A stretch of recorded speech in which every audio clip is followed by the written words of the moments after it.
All right. Thanks everyone for joining. Where's everybody joining from?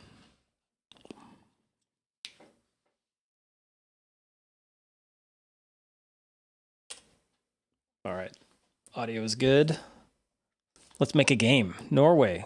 Awesome. Connecticut.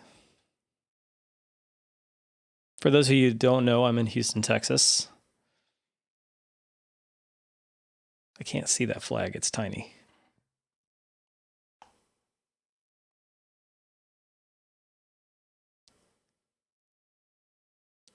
Cali, Chicago, Houston. Sweet.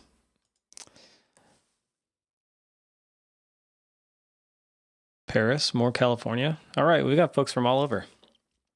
Well, thanks for joining. I have been tinkering around with SpriteKit off and on for a while. I am super rusty with SpriteKit, so I'm going to kind of stumble my way through this. I generally know what I'm going to build, but if you have feedback, feel free to let me know in the chat. What we're going to be building today is Minesweeper. It's an old Windows game. If you haven't played it, it's a grid of tiles that you have to kind of guess where mines might be. And if you guess wrong and you reveal a mine, you lose the game.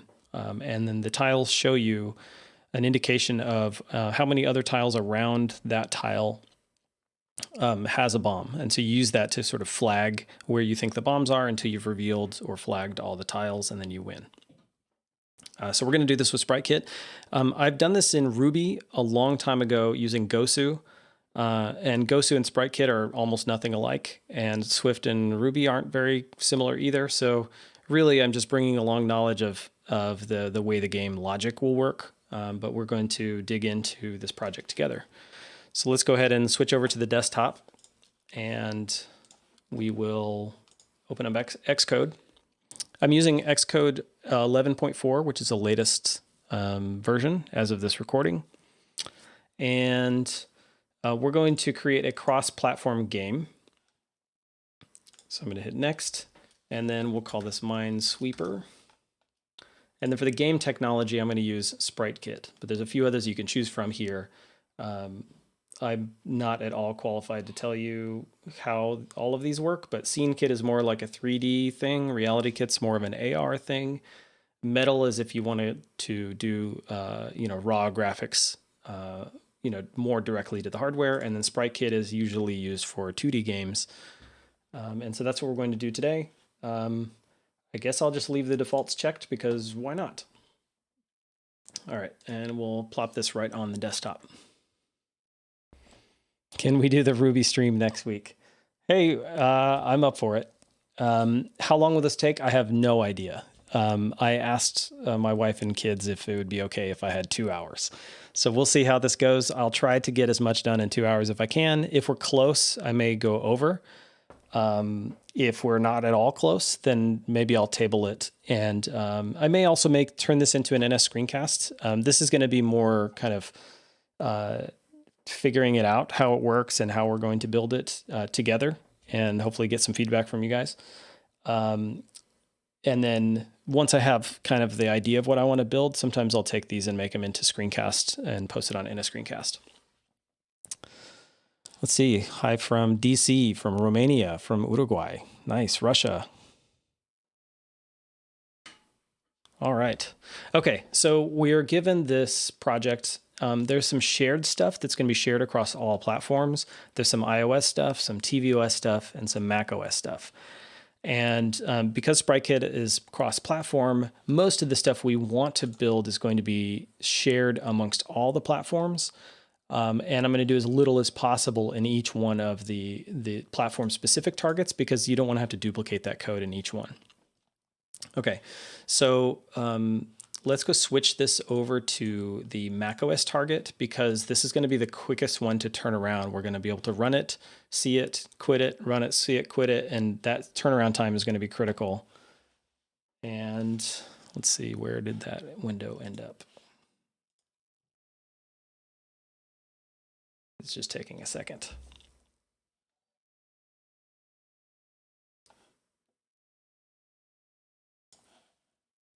don't see that window anywhere. There it is.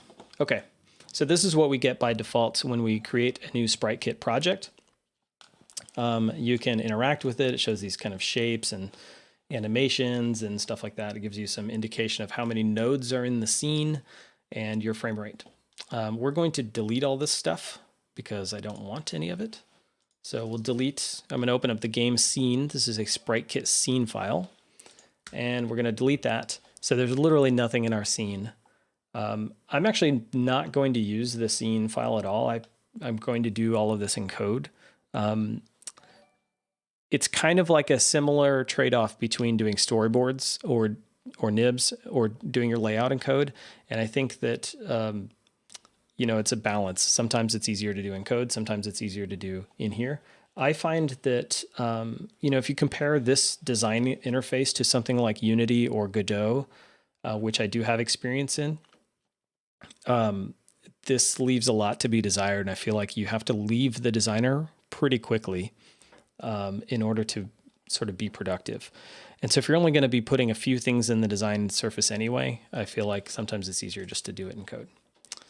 Okay, so I'm just going to delete all this template stuff that it gave us. Anything that we don't really need, I'm going to get rid of. So nothing with the label or these spinny nodes. We're not doing a watchOS game, unfortunately. We don't need the make spinny function. And then there's some touch handling. Oops. There's some touch handling here. This is for OS 10. So we have mouse down, mouse dragged, mouse up. You also have right mouse down for the right click, or other mouse down for like a middle click or a side click.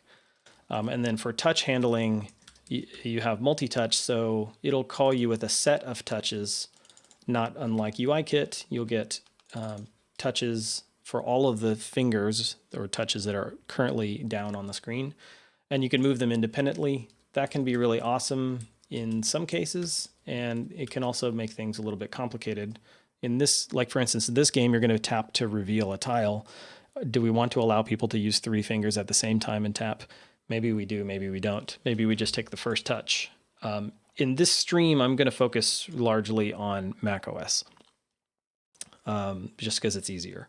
Also, in Minesweeper, you need some UI indication of how you're going to flag one of the tiles. So you're basically saying, I think this is a bomb. So I'm going to flag it, and then it puts like a little indicator, a flag indicator on that tile. It doesn't stop you from revealing it if you want to. And if you reveal it and it is a bomb, it's game over. So right click on a Mac is easy. On a touch interface, we would have to invent something else for that. So one option might be to have some sort of mode that you have in like a little tool panel or something at the bottom, where you can like switch to reveal mode or flag mode. And if you're in flag mode, then everything you touch becomes a flag. And if you're in reveal mode, then you reveal. But it's much easier on the Mac because we have a right click. Okay, so the way this works is there's some sort of view. It's either an NS view or a UIKit view. And inside of that view hosts up a game scene, an SK scene. That loads up that scene file. We're largely not going to use that scene file at all, but we'll just leave it the way it is. That scene file, though, does have, if we zoom out a little bit, it does have the notion of what our screen is going to be, our scene. And you can change this size. I'm just going to leave it at its default. Then in our game scene, at some point, it'll say did move to view. And that's when sort of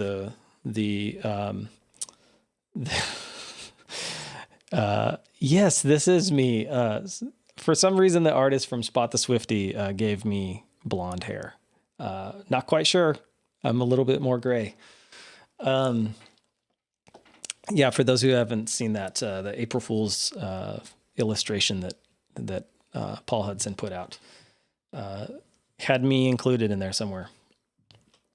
Okay, so let's see. What I want to do is I want a board, and our board is always going to be square.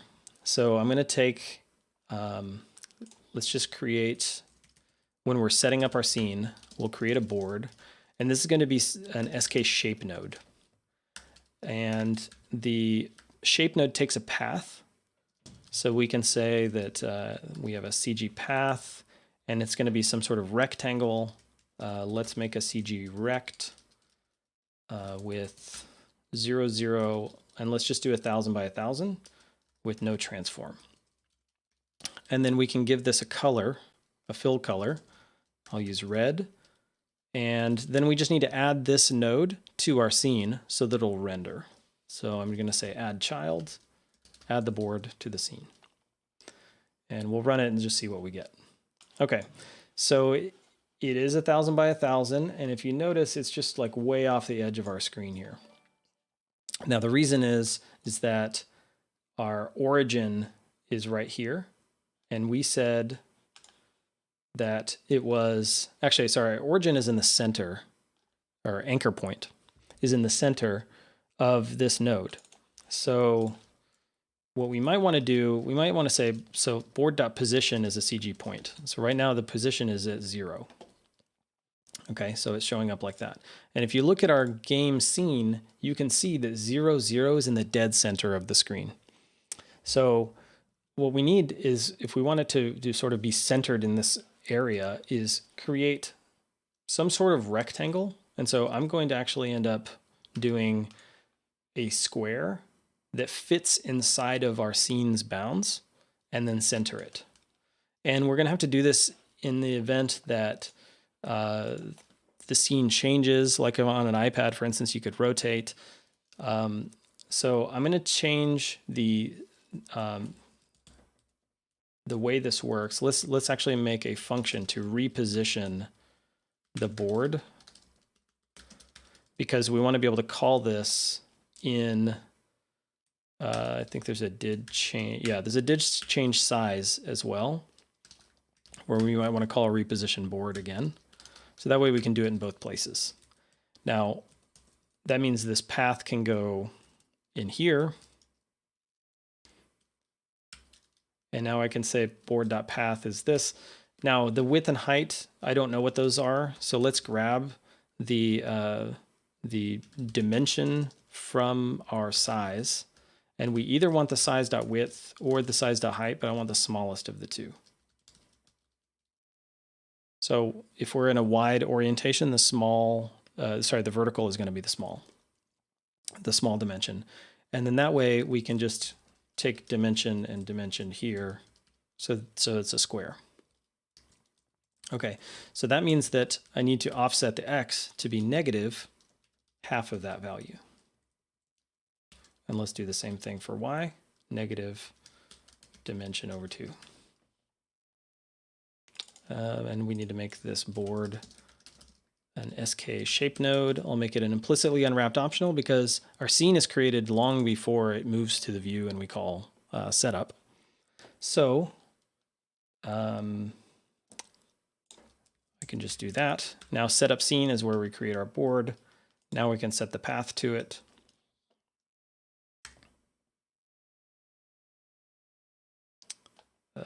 What did I do? Oh, okay. This is happening because as soon as the scene comes into view, it calls did change size before we have a chance to call setup scene.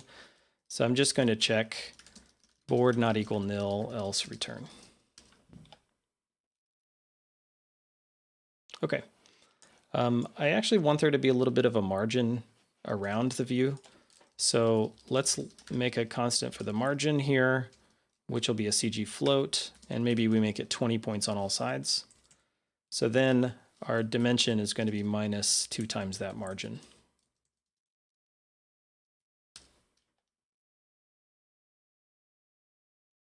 So now we have a perfectly centered square. It's got some weird stroke on it, which we can get rid of. Okay, and so this is going to be our board that we're going to lay the tiles on top of. And yeah, I actually want this stuff to be in a separate group. So we're going to make a group called game, and this is where our game logic will go. And then I'm going to create a game board.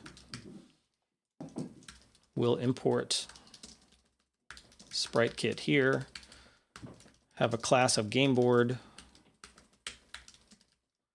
And then this is going to have a node, which will be that shape node. Now we probably also want to know how many tiles on each dimension there are. So if I say size, let's say this is your first game of Minesweeper might be 10 by 10, or maybe even less than that, I don't know. So that would be the size. So we'll say self.size is size, and then we'll just move this setup code to here. We'll say node is a shape node, and then we can fill in these like this. Now at this point, we want that reposition board to be passed in here, because we're going to, basically I want to say board equals game board. Change this to game board. And this is not working because we need to change the target membership. When you do a cross-platform app, you have to make sure that the classes you're adding are added to the appropriate targets. Okay. All right, so we've got a game board. We're creating it. We'll say that the size is 10 by default. Then when we're adding that to our scene, we're going to add that node here. The reason why I'm doing all this is because we're going to have all our game logic, and we need something to manage all the tiles, and I want that to be inside of our game board class. Okay, so the reposition board now just needs to call board.reposition to size, like that. And I can do the same thing here. Now, I need to do the same thing here. Guard board is not nil, else return, just to make sure that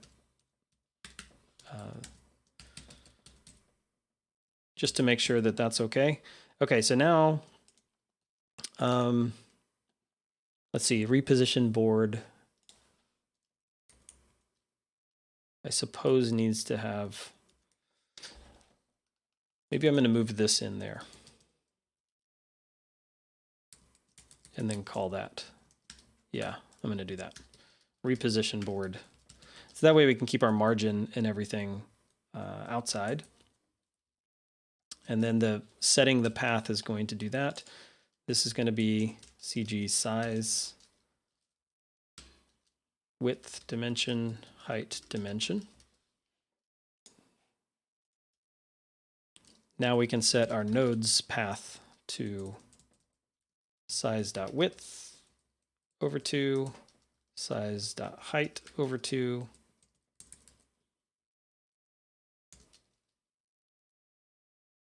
and then size.width, size.height. All right. Any questions so far? And also, is the text readable, or would you like me to increase the font size at all?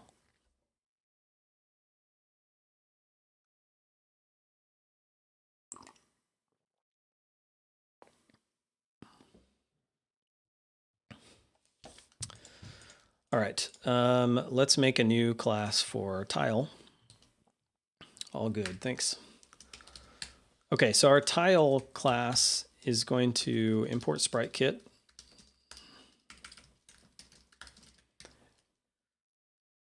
And here we're also going to have a node, but this one is going to be a sprite node. Now a sprite node is one that takes a texture. Maybe change the theme a bit to be more high contrast. All right, let's give that a high contrast dark. That didn't seem any different.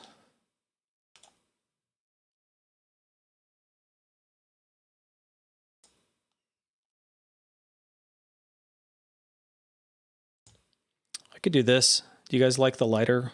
I need to increase this font size, but do you guys like the lighter text better?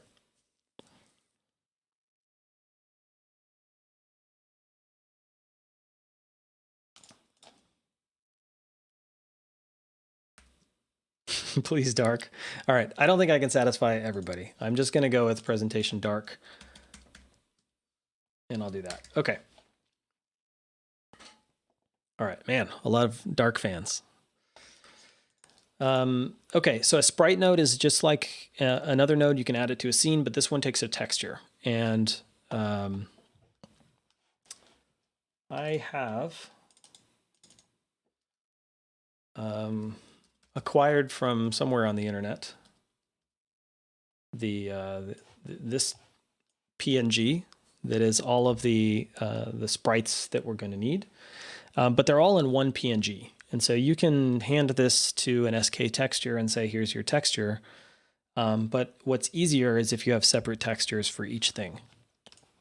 Now in SpriteKit, you can go over here and say that you have a new, a new sprite atlas. And then you paste in all of your sprites or drag all your individual sprites, and it will create one sprite asset, or what's called a texture atlas. Now that's good for performance because you can hand the GPU one texture and it can cache that one texture. But individually, you get to work with them as individual files because it's easier for a programmer. So I'm sort of going in the reverse. I already have a texture atlas. I don't want to split up this image like manually. So we're just going to do that in code. And so I'm going to create a new file here. Actually, before I get into this, let's get the tile thing working. Because you can create a sprite node like this and just set its color to like blue, and it'll show up. The other thing I want to do is I want to set the anchor point of our tiles to be 0 instead of 0.5, 0.5. So when we position this tile, the top left corner of the sprite is going to be the one that is oriented at the position that we specify. So when we say the position is at 0, 0 of our grid, that's going to specify the top left corner of the tile. Okay, so our game board now needs to have some tiles, which will be a tile array.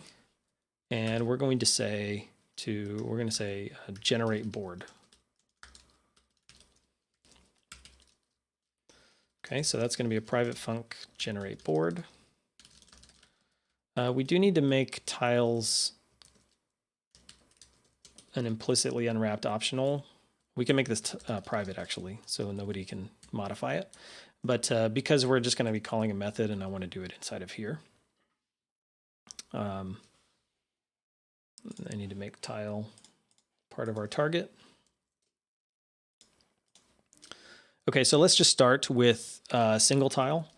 So I'll create a tile. Then I will call node.addChild tile.node. We'll leave it in the orientation that is right now, but we do need to figure out what is how many tiles do we need? So number of tiles is going to be size times size. So if you have a grid size 10, that's going to be 10 times 10, so 100 tiles. And then we also need to know the size of each tile, which will be a CG size. And here we can do CG size for our width of each tile. That's going to be our nodes frame.width divided by our size. And then the height is going to be the same thing.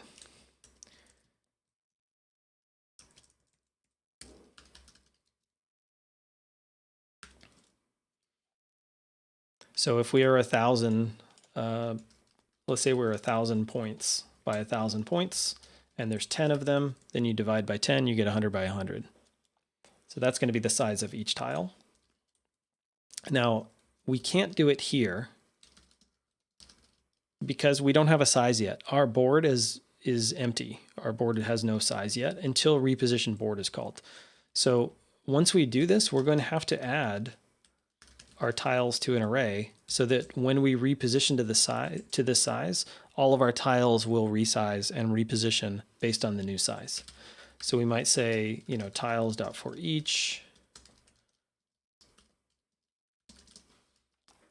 And then here we might say, okay, the tile.size is equal to tile size. tile.node.size is equal to tile size. And we'll just leave it. We only have one tile, so we'll just leave it in the middle where it is because it's at position 0, 0. Let's see, tiles. I never created that as an array. So I guess I didn't need the implicitly unwrapped optional part of that.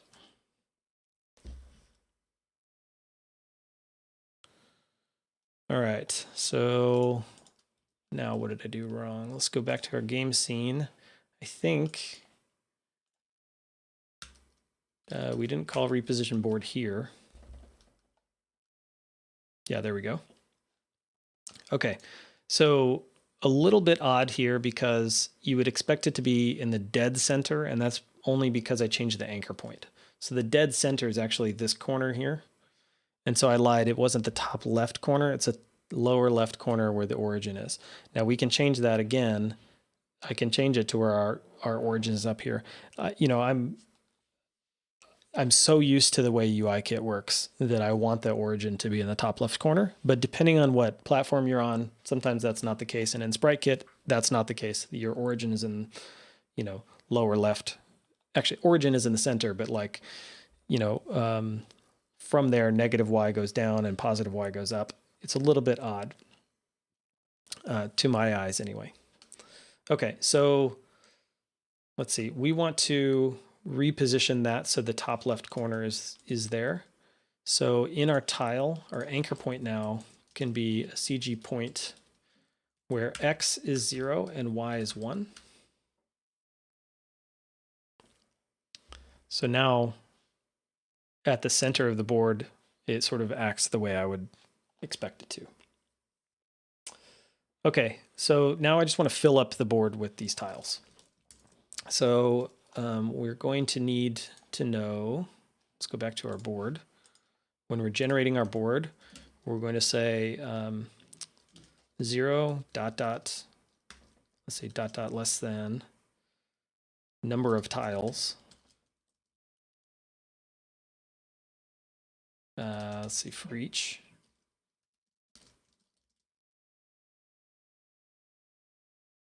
So we're going to move all of this stuff in here.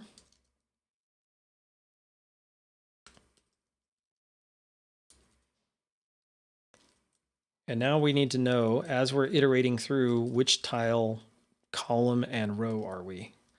So let's start off with a column of 0 and a row of 0.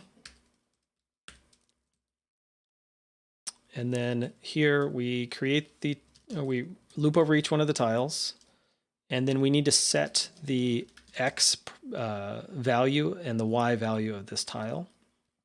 So that's going to be, let's see, our nodes frames min x is going to give us the left edge of our board. So that's where we're going to start. Then we're going to add column times tile size dot width, which is going to, so at the 0th column, it's going to be 0. So we're just going to start on the left edge. And we need that to be turned into a float. And then I think we need the same thing for the y, but this time it's max y because we're starting at the top left. So does that mean we're subtracting CG float row times tile size dot height? We will find out. Then we'll set the tiles node's position to a CG point, x and y.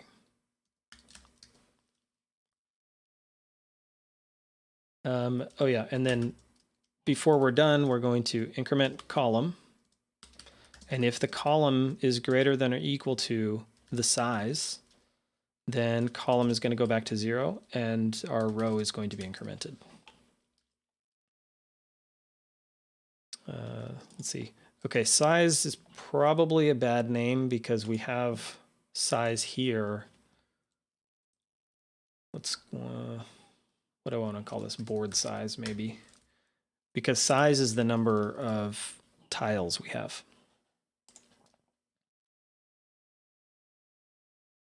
Okay. Hey, check it out. Okay, so we've completely covered the red rectangle with 100 blue rectangles. So that's good. Now I want to read that texture and put the texture that we want on all of these tiles. So remember I said I was going to have a sprite sheet. Sprite sheet. Import SpriteKit. Now this is just going to be a helper, so I'm going to use a struct for this. We're not going to keep it around. Let's see, struct sprite sheet. We're going to have the texture atlas, which will be an XK texture. We're going to have, let's see, the number of columns and the number of rows. Now, a lot of times when you're dealing with sprite sheets, let me open up that preview again, they might have spacing in between each one of the sprites, and they might have a margin or border around the entire thing. And so to account for that, we can just specify all of these parameters, and then we can calculate it ourselves. So for each frame in our sprite sheet, we're going to compute the frame size. So the way this is going to work is we're going to get the atlas size, which will be our atlas textures size. Then the horizontal spacing is going to be 2 times the margin. So left and right edges. Oh, thank you. We'll add target membership for Mac OS. Okay, so 2 times the margin plus all the space in between all the pieces. So we'll grab the spacing. I forgot to add a parameter for that. So the spacing is going to be multiplied by how many columns we have, how many of these we have across the x-axis. And the way I like to think about this is you're accounting for the space to your right. So if I'm going over this one, I'm going to account for any kind of gap I have between them. Now, in our case, it's going to be 0, but I feel like this is such a common thing where I'll look at a sprite sheet and it'll have a gap in between the two. And so I've had to write this type of helper many times. So if I'm accounting for the space to the right of each tile, by the time I get to the very end, there's no spacing to the right anymore. And so this one needs to be columns -1. Then we have vertical spacing, which is the same thing, 2 times the margin plus spacing times rows -1. And let's make this a little bit friendlier to read. Okay. So now we can return a CG size, which is going to be the amount of, for the width, that's going to be the atlas size dot width minus horizontal spacing. So that's the available space that we have for tiles. And that needs to be CG floated. Then we divide that whole number by the number of columns we have, which again should be CG float converted. If you set the target for a new file while creating it, the files after that should remember the setting. Thank you. I will try to remember that for next time.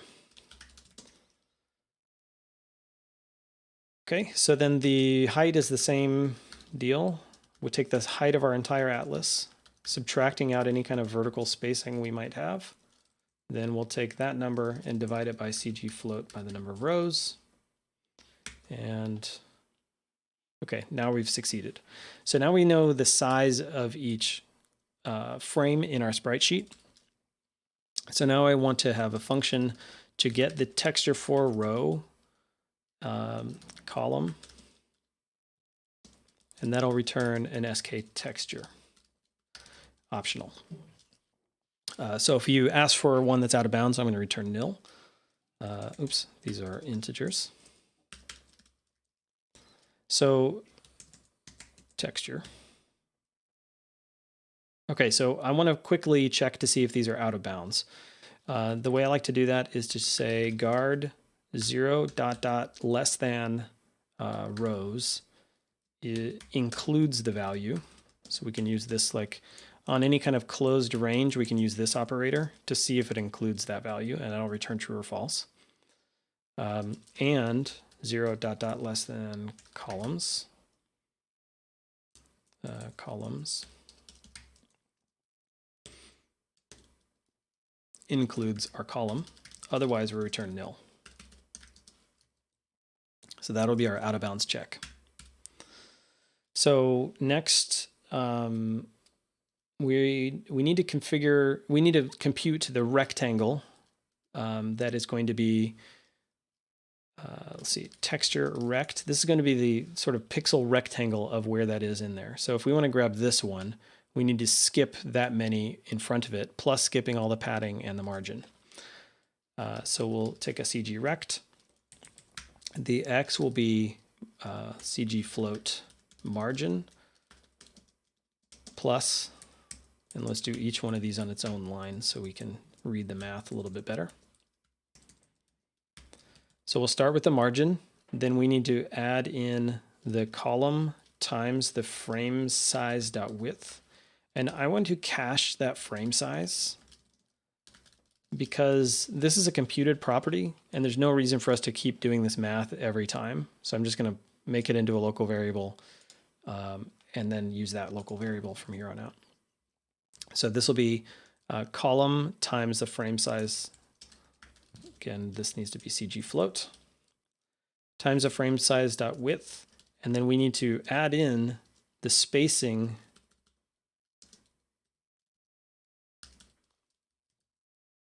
in between each frame, but that's going to give us one too many. So at the end, we need to remove one spacing. I think that's correct. So Y is going to be the same thing. Take the row, multiply it by frame size dot width, height, I mean, plus spacing minus spacing. Then the width is going to be frame size dot width and frame size dot height. Now, as you notice, a lot of these calculations are square based, and so I could pass width for everything, and I could make some assumptions about it being a square. But then later, if somebody said they wanted to have rectangular textures or a rectangular board, then we could theoretically support that. And I don't want to like code myself into a corner prematurely. I think that spacing is an integer, so we need to CG floatify the spacing.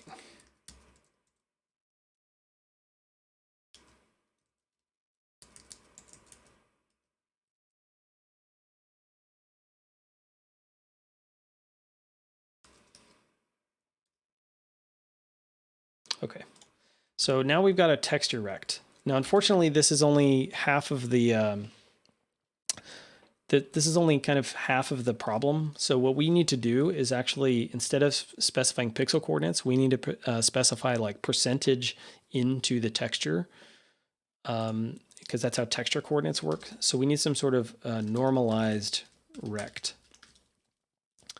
And that's going to be another CG rect that we use the first one to compute the second one.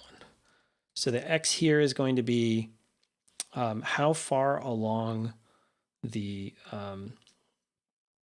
X-axis is this point. So texture rect dot origin dot X. How far along that is in the entire texture. So frame size, not frame size, texture size, size dot width. And the same thing for the Y. Texture rect dot origin dot Y divided by atlas dot size dot height. And then for the width, this is the frame size dot width divided by the atlas size dot width. And same thing for the height. Frame size dot height divided by atlas dot size dot height. I am a little bit concerned that size is not a property, it's a function. So calling it may be expensive, I'm not really sure. So maybe I just call this atlas size. And then we'll fix up each one of these.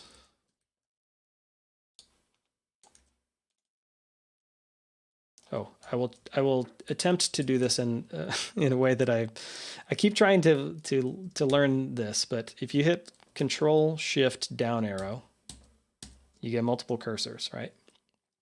Now, obviously, they're not lined up. So if I hit Option right arrow, left arrow, and now I'm skipping by words, and I use the end of the line to sort of line them all up on a word. Now I can select them all atlas size. Oops. And then escape to get rid of it.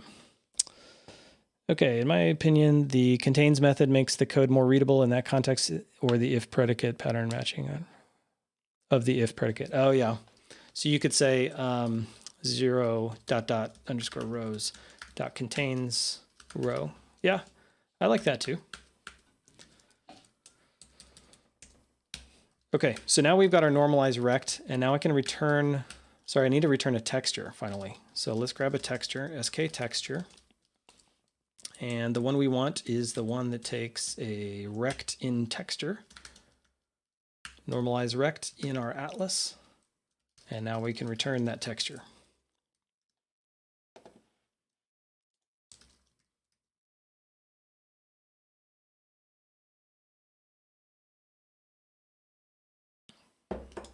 All right. So now we have this utility class or struct for allowing us to create some textures. I want to have an easy way that I can reach these textures from kind of anywhere. So I'm going to create a struct called resources. And then I'm going to static func initialize to load up the resources. And then I'll have some other things that, this is where I would put like all the different sprite sheets and all the different sounds or whatever assets, fonts, things like that I might want to use in my game. So here we're going to have a static, a static lect. And what do we want to call this? Maybe clear 1, 2, 3, 4, 5, 6, 7, 8. Unrevealed or undiscovered, maybe. So we'll say undiscovered is an SK texture. So actually, I'm not going to make that. I'm going to make this take a tile sheet, which is a sprite sheet. And then the undiscovered texture is going to be that tile sheet, texture 4, row 0, column 9. And then force unwrap it. So that's like our first texture. So now I can have a static var tiles is tiles. You'll have to call initialize once first. And we'll create a sprite sheet. I need to get the texture. That's going to be SK texture for image named tiles. So our atlas is going to be the tiles texture. The number of columns is, it says 9, 10, 11, 12, 13 columns. No, 14 columns, because 14 columns, 1 row, no margin, no spacing.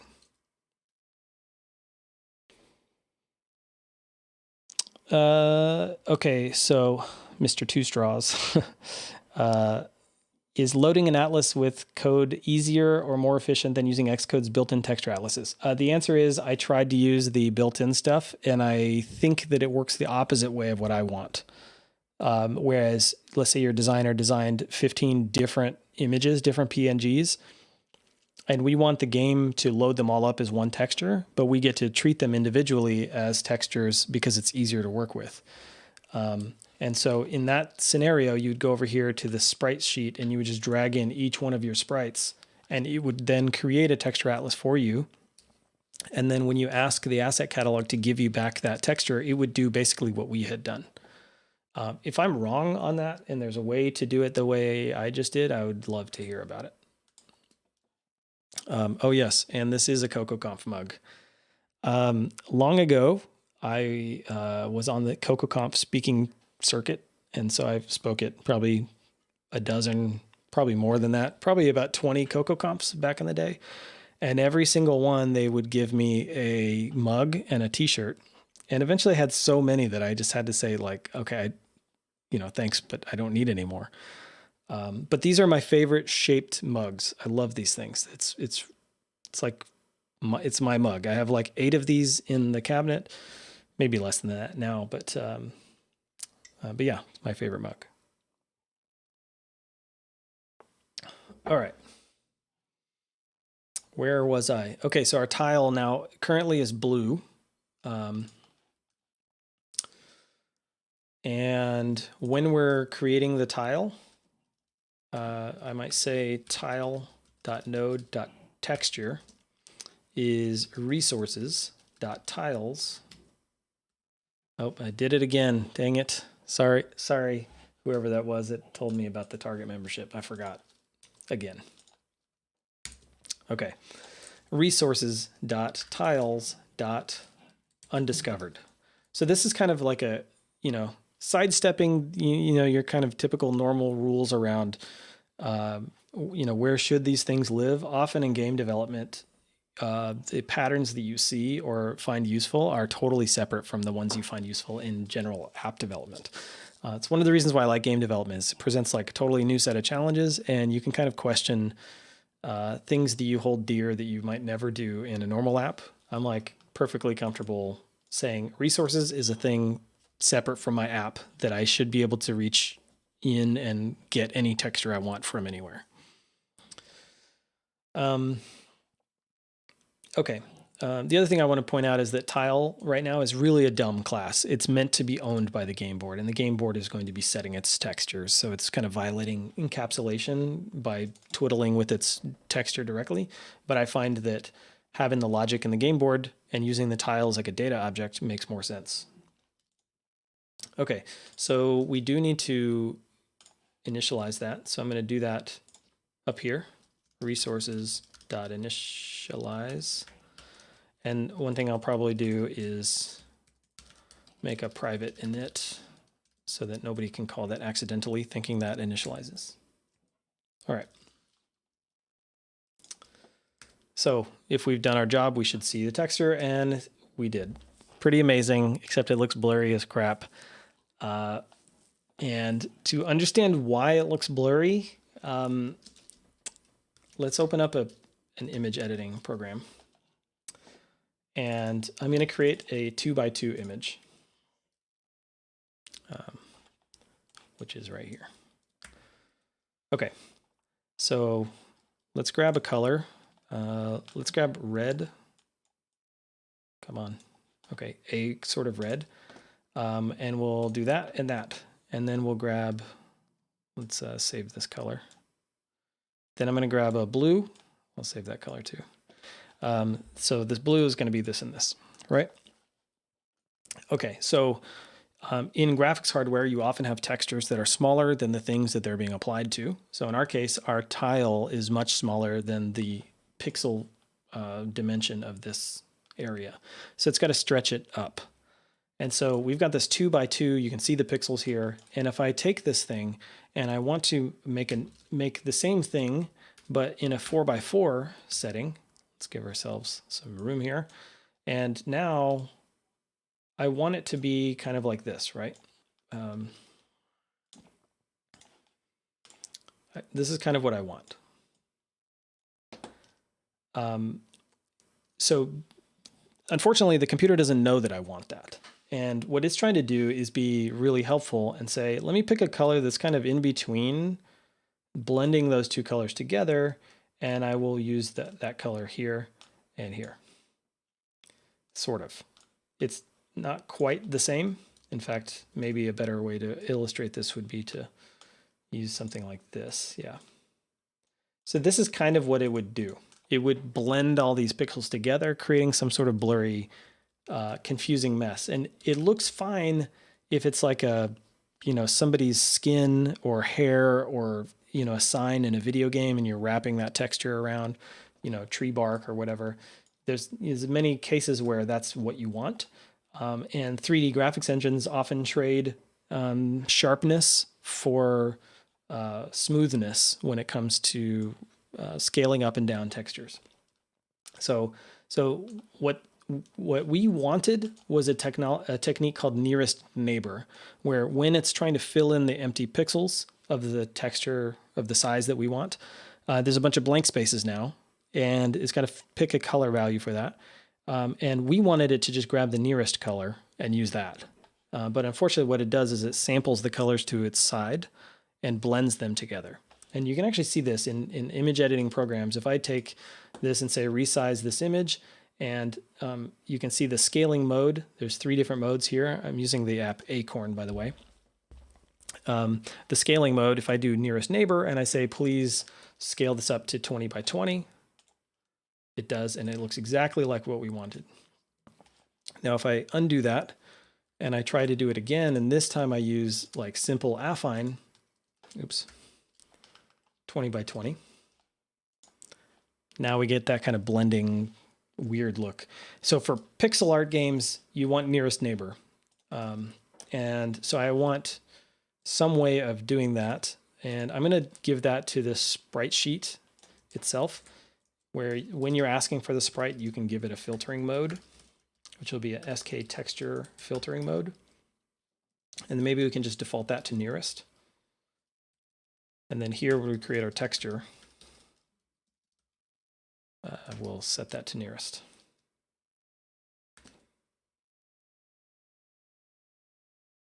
Okay, looks way better. It's really crisp and doesn't really matter what size. If we change our game scene to say that there's 2 by 2, they're huge and chunky pixels, and it looks great. All right, so the next thing to do is figure out when you're mousing over and you click, which tile did we click on.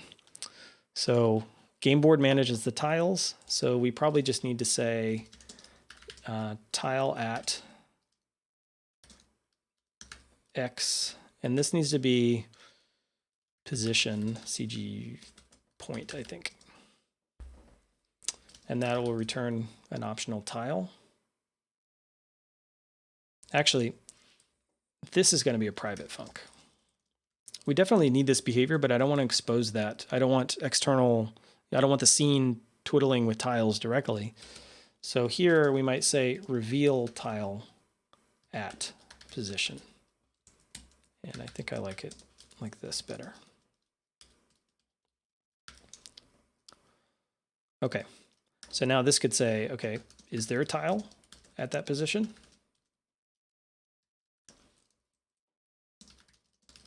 If not, then we can just return. Okay, so let's start passing this data in. Here, I'll just return nil for now. Going over to our game scene where we are calling mouse down, I'm going to say board.reveal tile at point. Now here I've got event dot, let's see, position. It's absolute X, Y, and Z. Delta X, Y, and Z. Location in node. Perfect.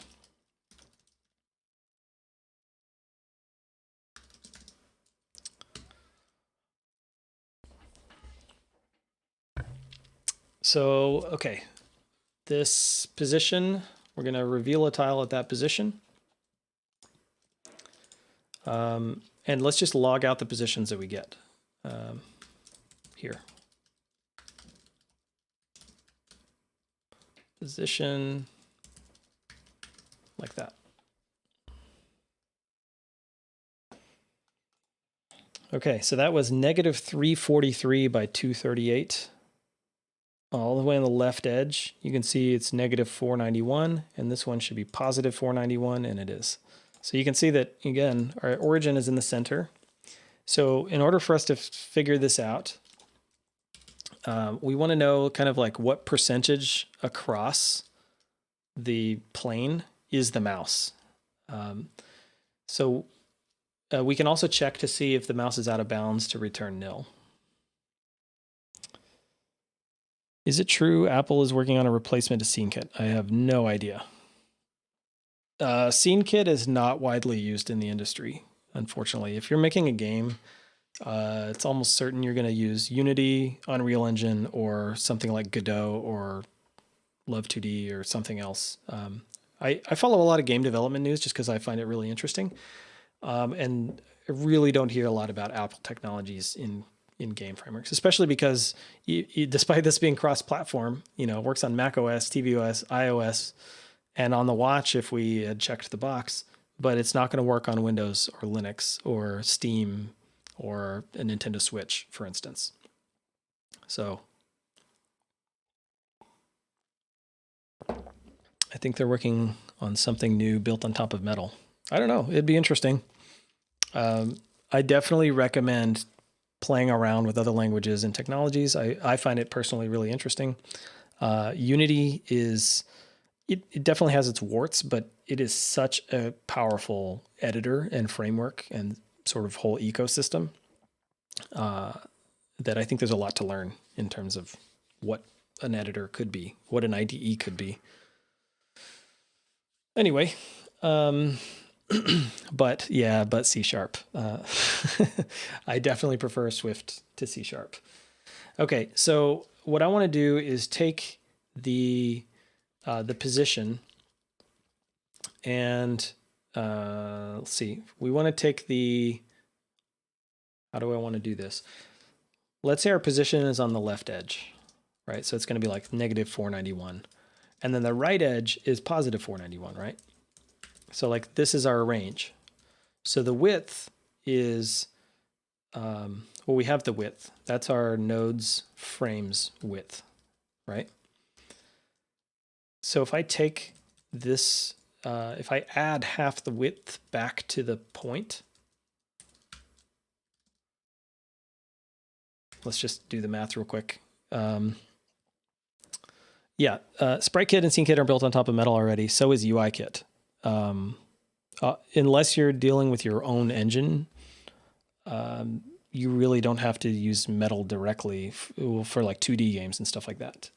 You might write shaders and things like that, but for simple stuff, you don't really need to touch Metal.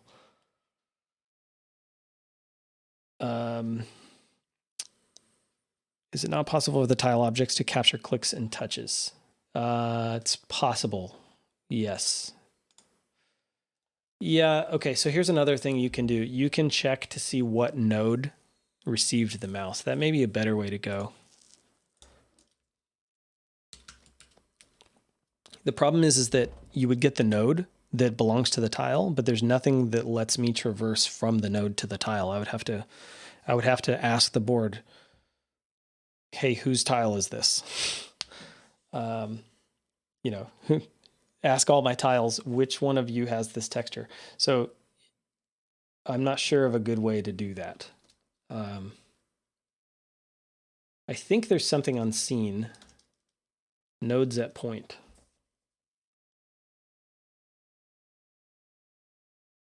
Yeah, I'm not sure.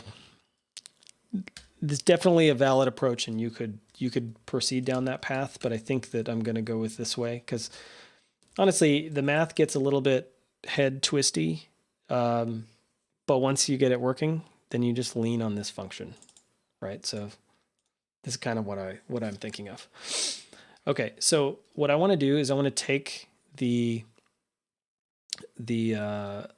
I'm going to take half of this frame's width and add it to the positions x. Frame.width divided by 2. So that's the new x. And the new y. Now I'm forgetting if I need to go positive or negative here. We're going to find out. Node.frame.height over 2. Okay, so let's print x and y.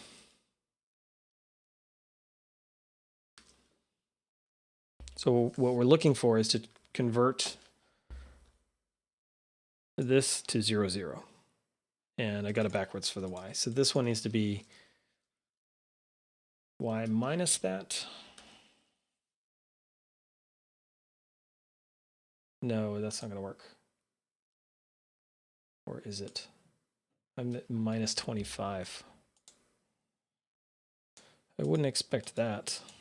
And it's always negative, which is not what I want either. So I need to do the node frame size.height, or just, you can just do frame.height minus this.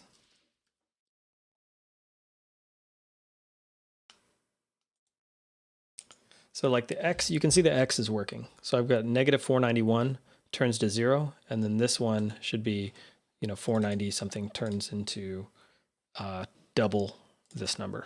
So the X is working. The Y is not, and I wonder if it's because of our margin.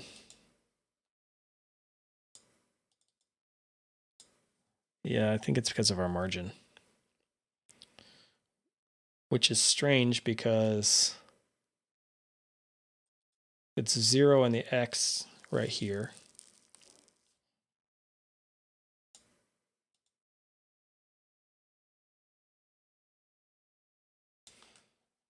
And then down here, it's 967, which is, I mean, we're really close, but I feel like we're off by exactly 20 pixels. 27 pixels. Yeah. What am I doing wrong here?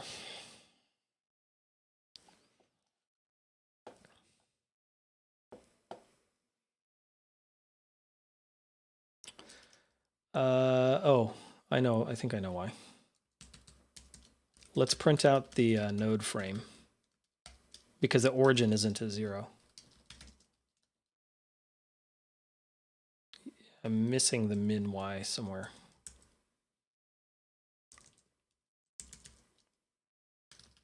Node.frame.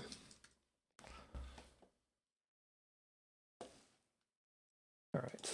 So our node frame, that's the same.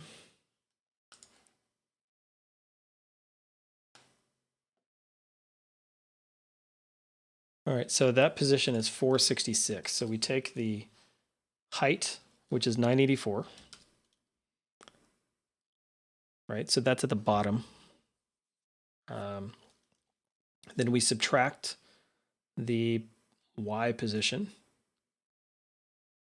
which brings us to the middle, which was 466 something. Then we subtract half of the frame's height, which was 491 or 492, and we get 26. Why am I off by 26? Looking at chat. Nobody seems to see it at the moment.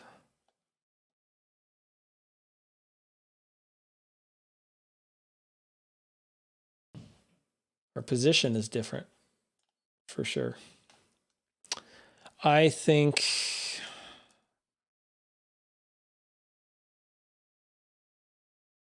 our position is definitely different. I would have expected this to be 492 on both of them. This one being negative, this one being positive. So that leads me to think that this location in that board node, let's read the docs for this.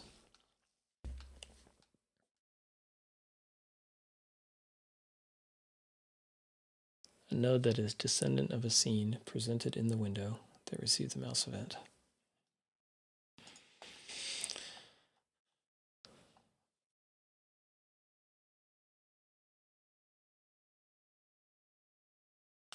Feel like our margin, if I make our margin 0 just to see what it looks like, that I will get my, no, see that? Oh. There's no way that this has to account for this menu bar, right? Do the coordinates need to be converted to the content rect? Maybe the position is in the windows, not the content. I did that. If you look here, the event location in a given node should give you in that node's coordinate system. And if it's outside of that node's coordinate system, it should be negative. right? So if I'm way over here, our value ends up being negative. It's still relative, right? So like I'm just way off the left edge of the node, so it's still relative. But I think that we're dealing with the menu bar. I'm not quite sure, but do we fudge it and just add 20? 26? How big is the menu bar anyway?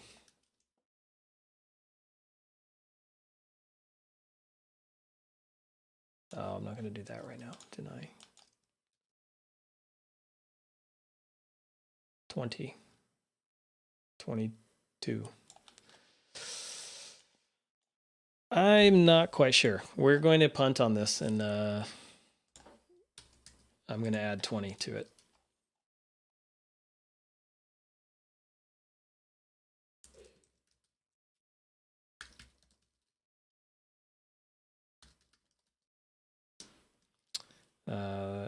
Plus equals 20 or minus equals 20.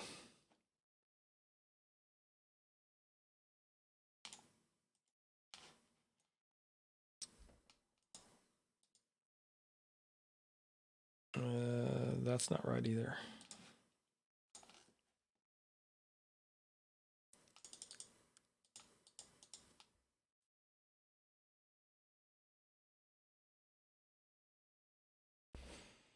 You can use a view debugger to see some of the view. Oh, that's a good idea. Clicking on this little icon here, kind of hard to see, but if I zoom in, does the I can't tell if that shows up on the stream if I zoom in with my mouse. Anyway, debug view hierarchy will show me. And let's look at the shape node, which is our board.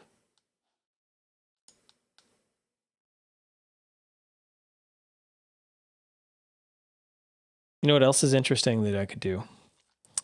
I could hit test all of the nodes and just return this one the tile that contains the node that returned true. It does zoom in. Okay, good. Good to know. Okay, so on our, let's see, how do I expand these out? I don't know. Let's just right click on this print description. Will tell us what the frame is. And this is what I would expect because we saw that. And if I print the description of the scene starts a little bit different. One thing that might make this a little bit better is if I change the scene scale mode to aspect fit, to fit the scene entirely inside of the window.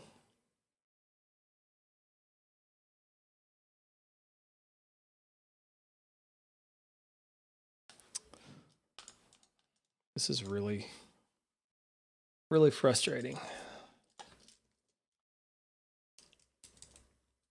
All right, let's go back. Let's remove this hack. See what values we're getting right now. Top left corner, 3 and 8.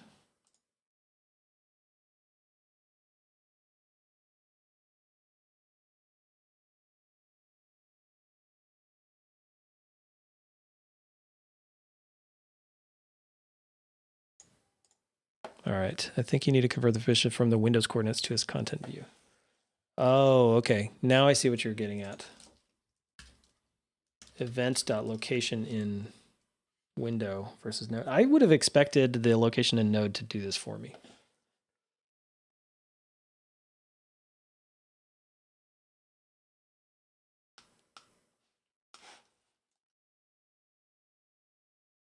The receiver's location in the base coordinate system of the associated window. For what it's worth, really interesting to do debugging session 2. Yeah. Convert the point from view nil.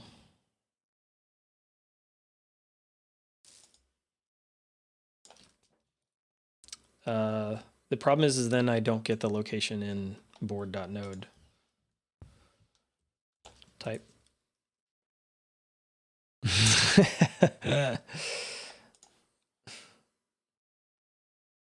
Yeah, that's hilarious.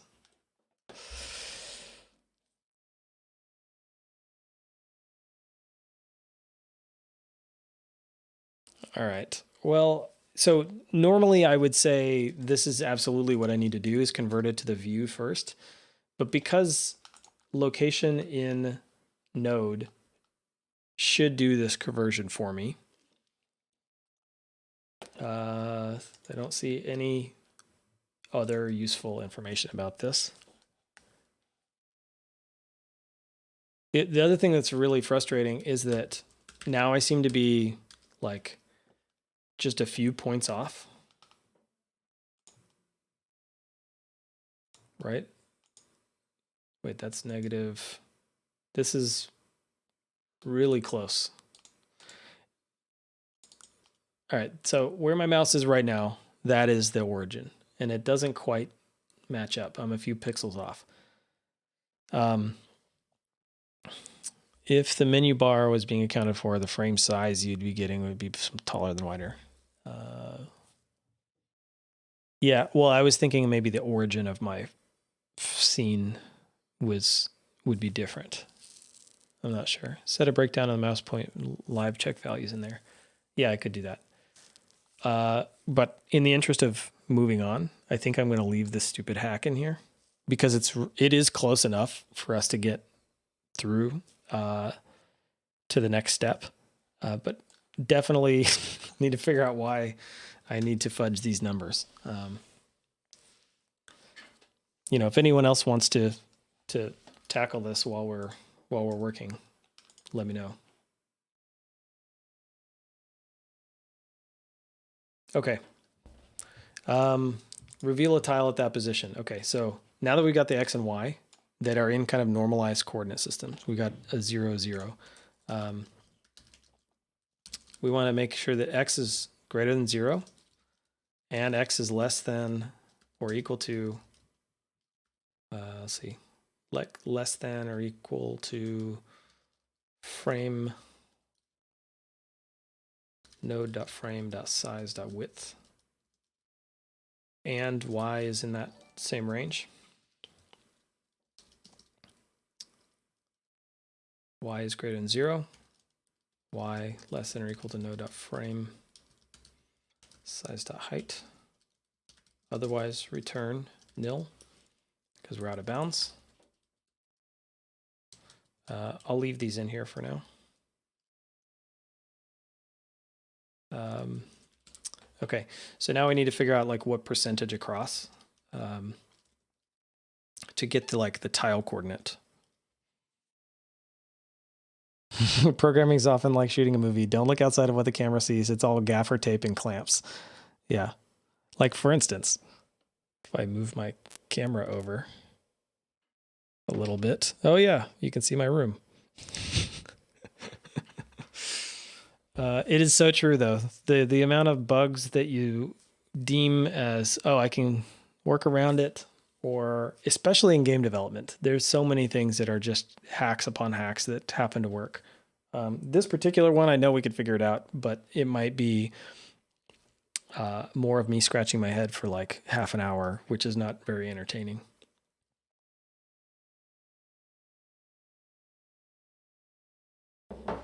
All right.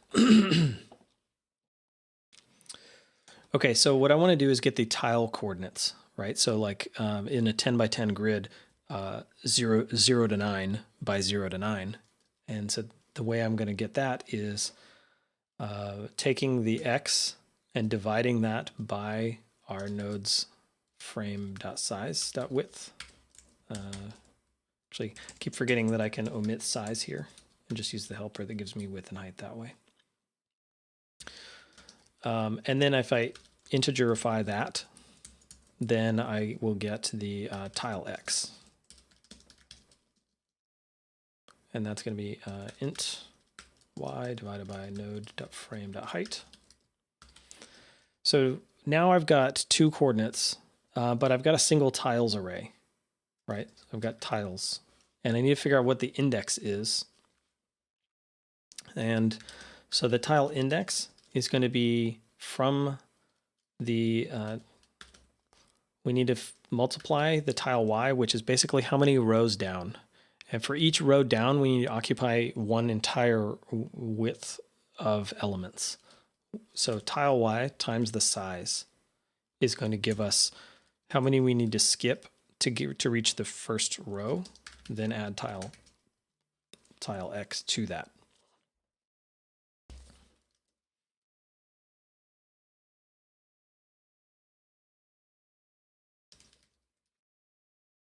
All right, so now we've got a tile, and I want to reveal this tile. And so let's start off by making clear an SK texture.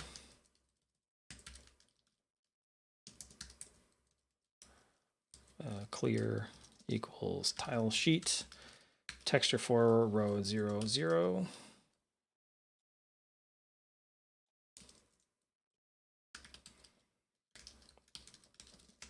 Equals resources dot tiles dot clear.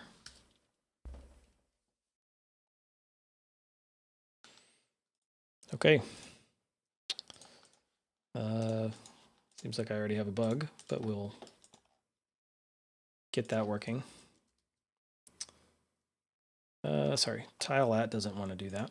We just want to return the tile.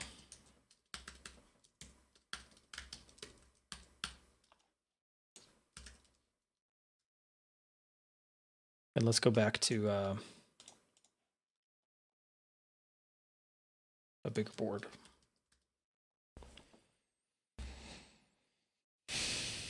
All right, so that works. That one doesn't.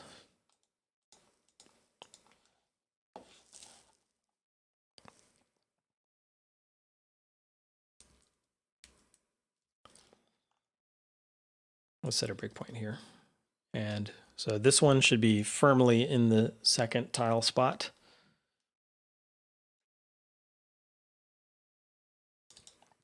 So the X and the Y of that click were, they're about to know, 143 by 40.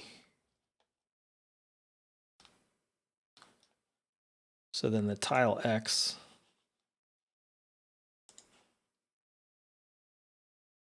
is 0.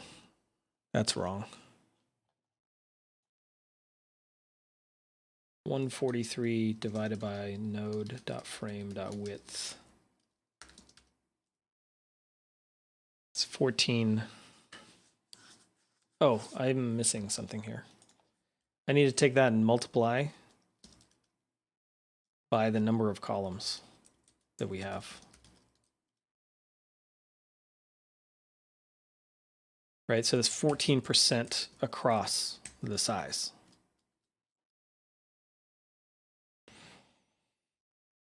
Hey, Samuel, how are you?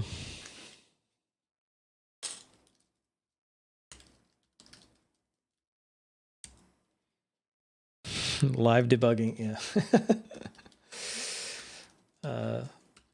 I probably should have a ready baked turkey, you know, to be like, okay, and once you figure all that out, here is Minesweeper.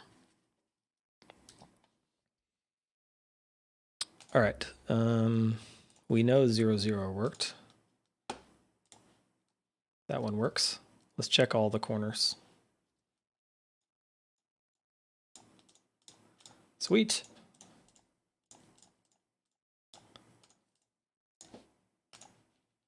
Okay, so like I said, even though we had to fudge the frame numbers a second ago, we have a perfectly, reasonable game. Now, maybe if you're right on the edge, it might not register, but it's close enough for sure. Okay, so now what I want to do is generate some random bombs. Let's see, how are we doing for time? All right, can we finish it in 40 minutes? Maybe. Okay, for this, I want to be able to store the tile X and Y. I'm not sure if I want to do this with integers. This is my first time streaming. No, I've done some live streams in the past. This is my first time on Twitch. I've done some on YouTube. They're still up on YouTube, actually, if you search on the NS Screencast channel. It's something I'd like to do more of. Certainly, I wasn't sure if, 2 people would show up or, 100 or whatever. So, it's all based on interest. If people find it valuable, I'll do it more. Okay, so what I was saying is I want to have a tile X and a tile Y. Yep, I'm within a screencast. You can kind of see my shirt that I'm wearing. Tile X and tile Y, which means we're going to have to take those in.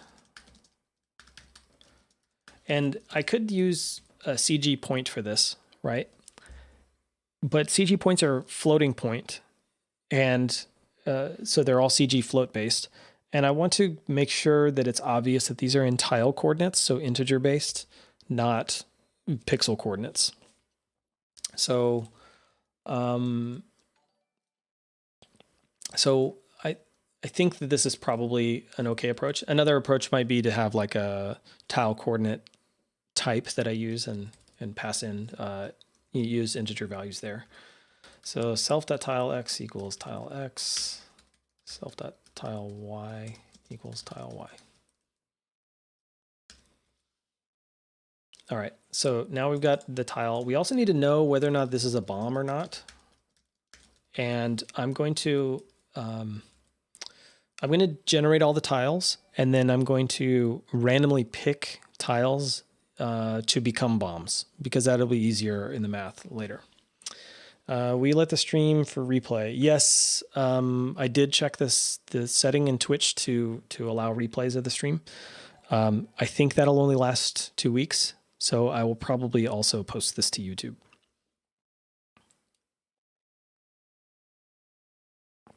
What's the YouTube channel? I don't know if somebody wants to find a link to the NS Screencast YouTube channel and post it in the chat for me. That'd be great. In that one, it's actually a year or so old. And I worked with Guy Rambo on building a Mac app. And that was actually quite fun. Okay, isBomb is going to be false by default. And then when we go over to our game board and we're populating our board, now we need to give it an X and a Y. So I'm going to do kind of the same thing we did before. Tile Y, tile X. Start off at 0. Tile X, tile Y. And then do the tile X plus equals 1. If tile X is greater than the size, then tile X is 0, tile Y plus equals 1. Okay, so once we've generated all the bombs, number of bombs is going to be size divided by 10. So we probably need to CG float this and then take that and round it. Rounded dot up. Because if you have 4 bombs and you try to integer divide by 10, you're going to get 0. Cool. Thanks, Eugene and Samuel. All right. And then we integerify that. Okay, so the number of bombs is going to be 10% of the size of our board. Actually, sorry, size divided by 10. This needs to be number of tiles divided by 10, not size, because size was in one dimension. Okay, and then we can have bombs is going to be an array of tile, which will start off as empty. And I can say while bombs.count is less than number of bombs. Then I need to grab a random tile. Tile equals tiles dot random element.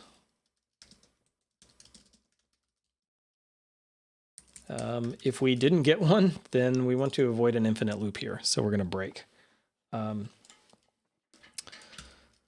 then I also want to make sure that the tile is not already a bomb. And if that's the case, just continue. Continue picking randomly until you found 10 bombs. So now I'm going to say tile that is bomb is true, and then add that to the bombs array. And just so that we can visualize that, we're going to set the texture to resources.texture.bomb. So let's go over to that. Let bomb is an SK texture. Tile sheet. This is one of the things I like about you kind of building your own tooling, is that we can already see that this is like paying off dividends, having this way of structuring textures. Row 0, column. Let's open up preview. So the bomb, I'm not quite sure what's what here. So this is 9, 10, 11 is a bomb. I think that this is flagging that it is a bomb. I'm not sure what this one is for. I think this is when you die, it blows. The one that you blew up turns red, and the one that you did not blow up is not red. So I think there's a bomb and a bomb red. So this is 9, 10, 11, and 12. So that's bomb, and we'll say bomb red, SK texture 12. Force unwrap those. The last one is for a cell that you probably wrongly marked. Yeah, I think that in the original game you could right click to toggle between these two flag states. But what's weird is that, oh, you mean when the game is over? That's, yeah, that makes sense. Because you can tell that this tile is actually depressed. Not like it's sad, but like it's like sunk in, it's revealed, but you were incorrect about your guess. Yeah, that makes sense. All right, so we've got bomb and bomb red. We've got our bombs array. Let's see, text resources.tiles.bomb. So I'm just going to show the bombs in each game that we play. So this is what it's going to look like when we're generating our bombs. And already I want to play with it. Okay, so now we know that this is working. If I run it again, I'm going to get a different random set of bombs. There may be some controls that you need to introduce to avoid clustering. Like if you had all 6 bombs in the corner, it would be really a boring game. So having some even distribution of bombs. I'm not going to tackle any of that. So the next thing I need to do is figure out if you reveal a tile, to display the number of how many adjacent tiles are bombs.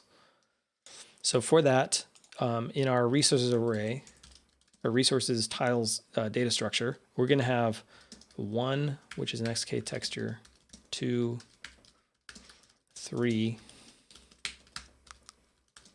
4,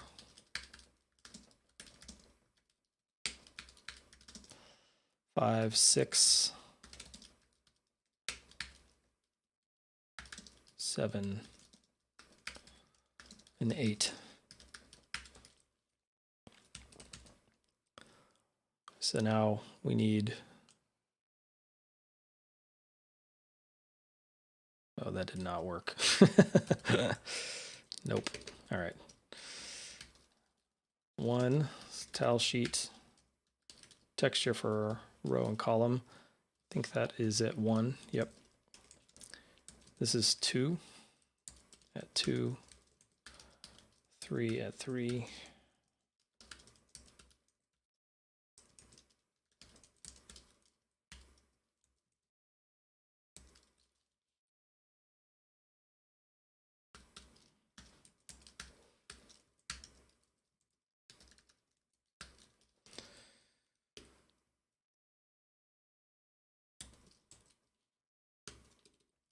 Oops, I forgot 2 of them.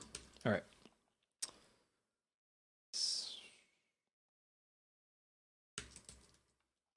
Okay. So now we've got our textures for each one of the numbers. When we're revealing a tile, right now we are setting its texture to clear, but we really need to know how many adjacent bombs do we have. Number of adjacent bombs for tile, and that's going to return an int. For now, let's just return 0 because I first need to get I just need to get the adjacent tiles for tile. And that'll return an array of tile.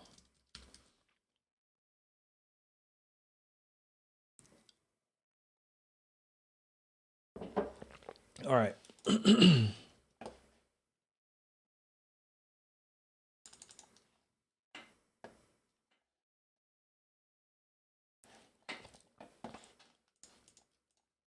Okay, so this is why I wanted to have tile X and tile Y in here.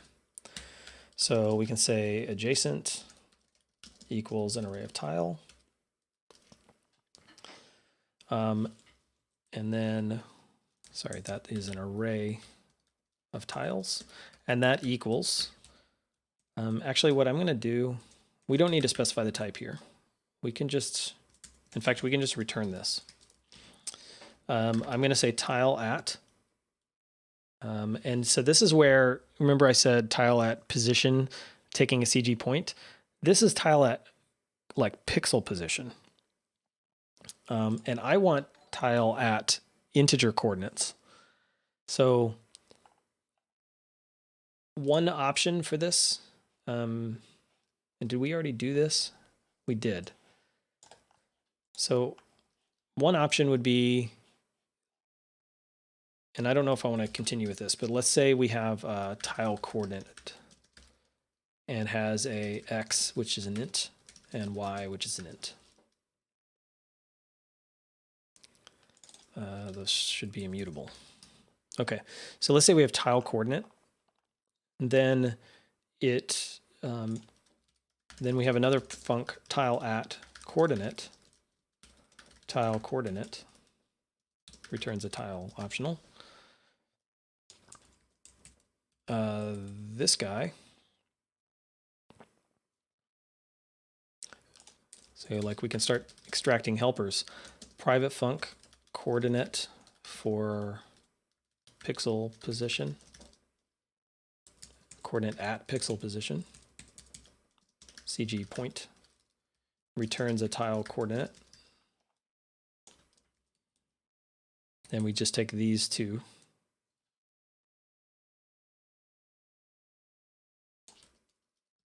Return tile coordinate, tile X, tile Y.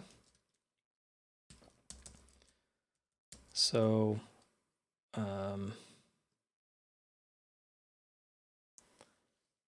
let's see, pixel position.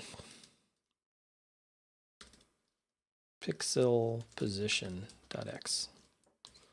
Pixel position.y. All right.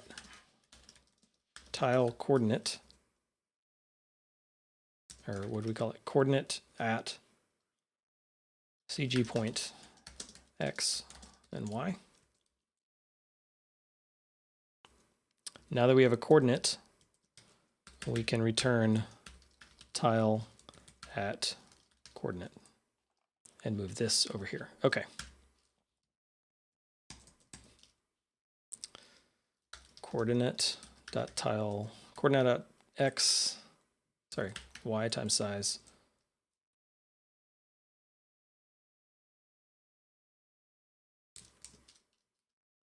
Coordinate dot x.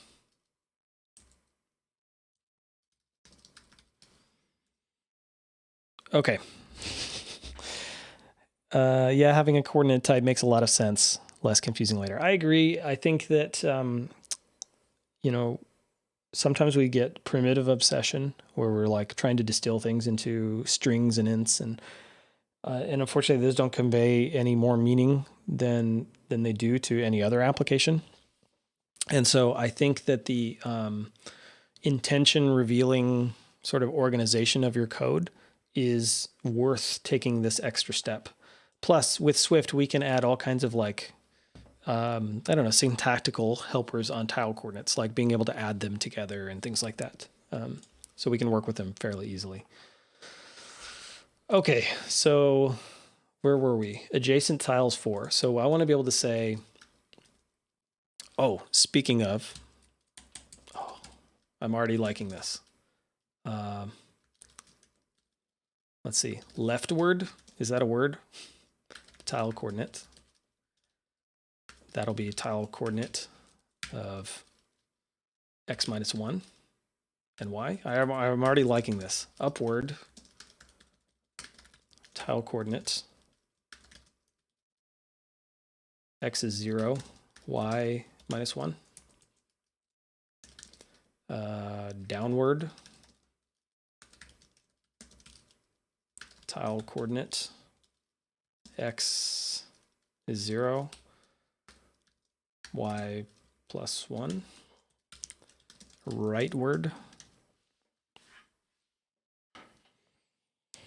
This is what I like most about your screencasts. You're good at refactoring. Yeah, thank you, first of all. I don't know. I feel like refactoring is just a constant journey. And so I'm constantly trying to like make my code easier to understand because it's going to help me later. Oh, and saving games with JSON encoding or something. Yeah, because now I could take my tile coordinate and serialize it as JSON. Yeah, that's a good point. Why not use compass direction? North, northeast. Oh, I like that better. North. I was sort of struggling for, oops, sorry. West, north, south, east, tile coordinate, turns tile coordinate. X is 1, y is 0. Northeast. These are in like the dumbest order ever. Sorry. Tile coordinate. X is 1. No, x is minus 1. Y is 1. Southeast. Tile coordinate. X is 1.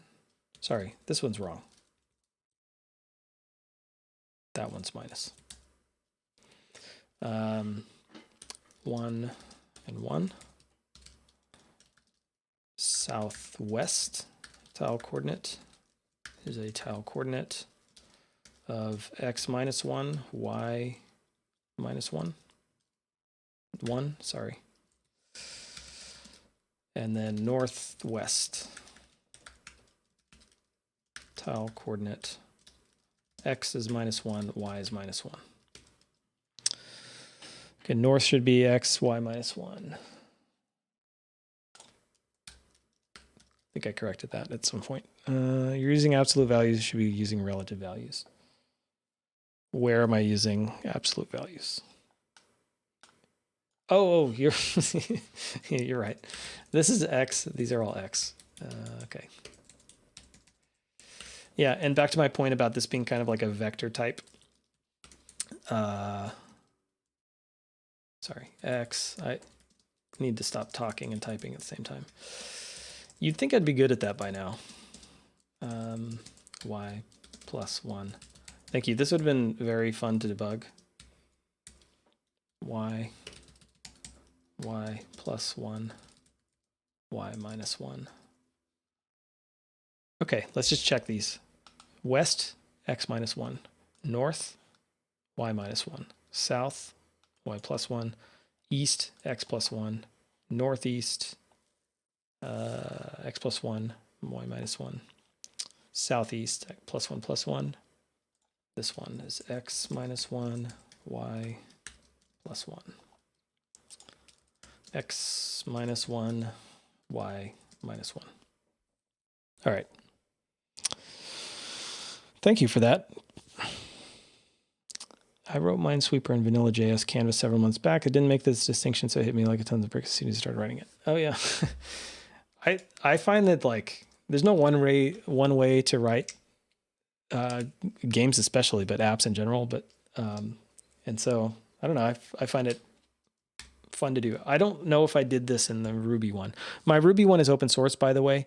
If you take a look at my GitHub, let's see, it's github.com subdigital, and I think it's Minesweeper. Let's just double check. Yeah.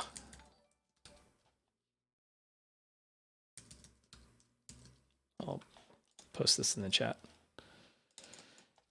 So if you're interested in the Ruby one, you can take a look at that one there. I was on kind of like a game development quest of like, I suck at game development, so let's start with the easiest possible game there is, which is like maybe Pong or tic-tac-toe or something.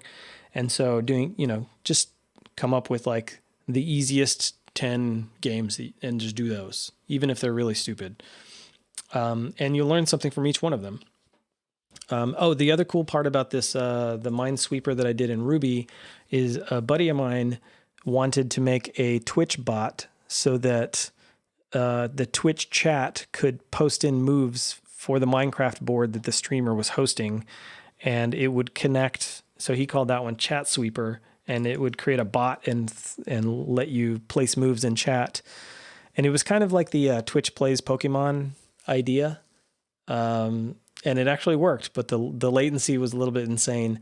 And similar to Twitch Plays Pokemon, I think that the idea was that if the stream was able to solve the puzzle, then it would grow in size, right? And it would just get progressively more difficult. But you would always have the trolling, people who come in there and just like spam a bunch of moves. So anyway, it worked at least in a proof of concept state. But all the sources in here. Okay. Back to what we were doing with the adjacent tiles. I did Pong and Objective-C as my first Objective-C app. Yeah, that's really cool. Did you do it in like any kind of game framework, or you just wrote it in like with UIKit views or CA layers, or what did you do? Let's go to adjacent tiles 4. So this was what I was working on, where we're returning an array. And now I can say tile.north, sorry, sorry, I need to finish this refactoring. Coordinate, tile coordinate.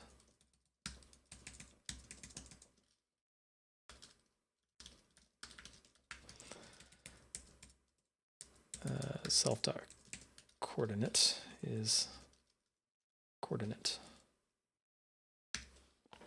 Nope, just with drawrect. Yeah, I think that A, it'll teach you a lot about drawrect and that sort of style, and B, so many games don't really care so much about performance. It's like the game we're writing right now. Literally doesn't matter. You can draw it in the slowest possible way.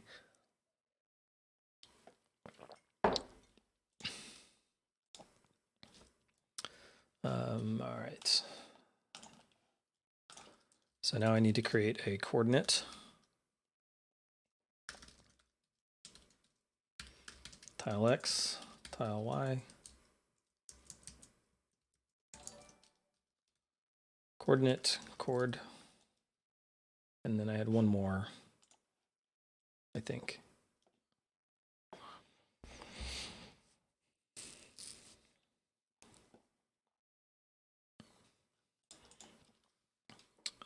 Adjacent tiles for tile. Oh, if you guys want to take a look at my first game I created, originally similar to what you're saying is I did it in UI views with CA layers, and the performance was pretty horrible, but it worked fine. It's called Giggle Touch, and it's in the store, and I think I made it free last I went in there. So anyway, go search up Giggle Touch in the store. It's actually giggletouch.com. Has a link to it. Giggle Touch. Let me double check that before I post that. Yeah, giggletouch.com. I need to update the website. But anyway, so I wrote this for my twins, who at the time were, I think, 2 or 3. And so I give them my iPad, and it makes like shapes and sounds and stuff like that. And I later rewrote it in SpriteKit, and the performance was insanely different. It's like I had no idea how bad it was until I started doing it with actual with actual, game framework. Okay, so tile.coordinate.north. So we need to get the tile at tile.coordinate.north, right? So this is kind of what I'm going to be doing. Tile at tile.coordinate. Let's just go northeast. We'll just go all the corners. Tile at tile.coordinate east.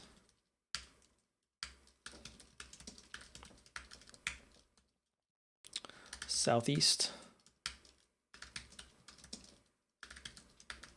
South.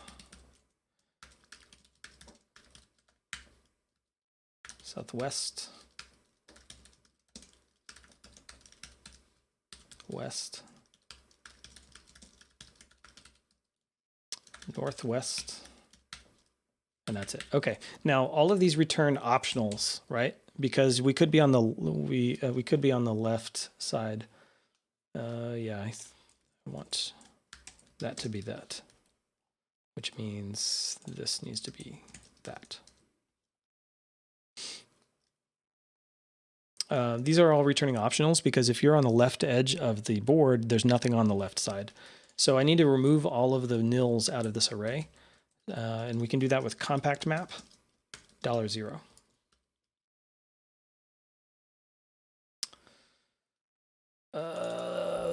This is annoying. For T, will you permit me this atrocity?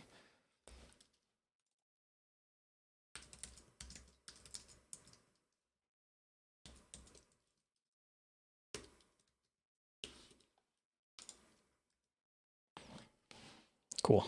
Thanks, cat loving coder. Okay, so my eyes, self.tile. Yeah, I could do self.tile. I don't know.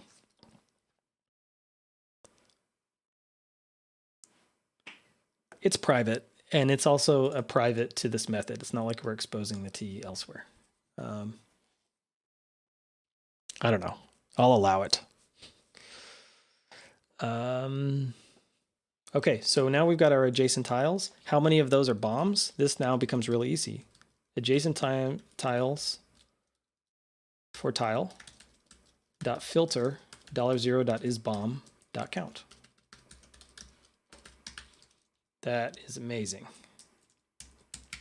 I find this so satisfying when it sort of comes together, and now you can just kind of use the data structure that you've created and the methods. Why I didn't like it? Tile instance var. Yeah. Why didn't it like this? Okay, so like if you think about Objective-C selectors, this is actually, it's something like this, right? That's the name of the method. But it gets a little bit wonky because in Swift, this is also the name of my variable, my instance, my local variable here.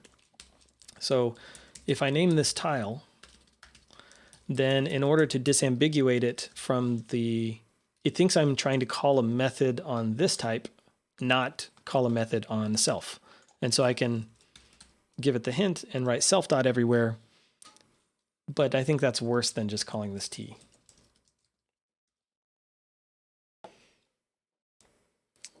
Okay, so number of adjacent bombs now works. And now back where we were revealing the tile, number, let's see, bomb count, adjacent bomb count is equal to number of adjacent bombs for this tile. We're going to switch on that adjacent bomb count. In the case of 0, we're going to do this. And I wonder if I should make this yet another helper function. Texture for adjacent bomb count. SK texture.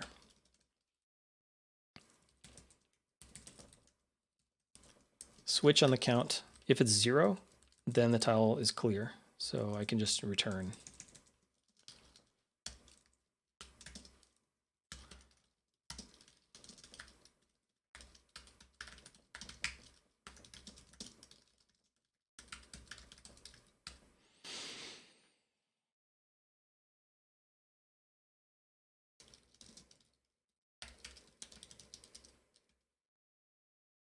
or tapped tile.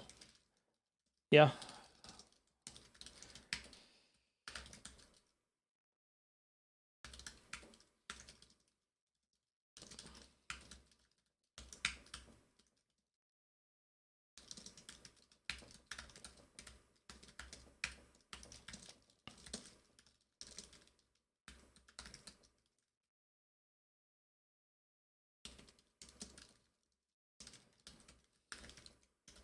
Okay.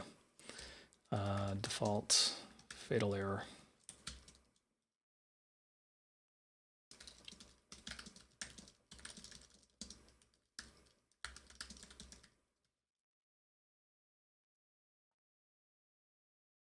May I be rude? If you use an array of textures with zero being clear, yeah, it did. That's not rude, first of all. And there are plenty of suggestions that I could. It sort of dawned on me as I was writing out the textures that yeah, this could be an array, but it's kind of like there's only 8 of them, right? And it took me, 30 seconds to write that code, and another 30 seconds to a minute to write this code, and now I'm done. If there was 20, then absolutely I would be looking for a better way to do this. So yeah, all suggestions are welcome. I don't think it's rude. I don't take offense to it at all. I think that's a good point anyway, just as a professional programmer. When working on a team, I've worked with people in the past who got really offended and defensive when you would critique code. So code review in the past has gotten kind of bad rap because you want to criticize ideas, not people, right? And ideas are totally up for grabs, and I think it's a healthy thing for a team to try not to take offense to things, because any of us, it depends on the circumstance. I may be tired or hungry, or I need to use a bathroom, but I want to hurry up and finish something. Or there's 10 other things vying for my attention at work, and we're trying to get this feature out the door.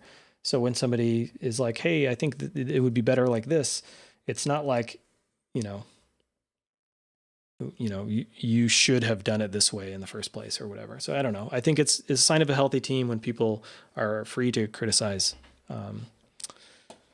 code without letting personal feelings get in the way. I don't know. Did that make sense? Tile.node.texture is now texture for adjacent bomb count.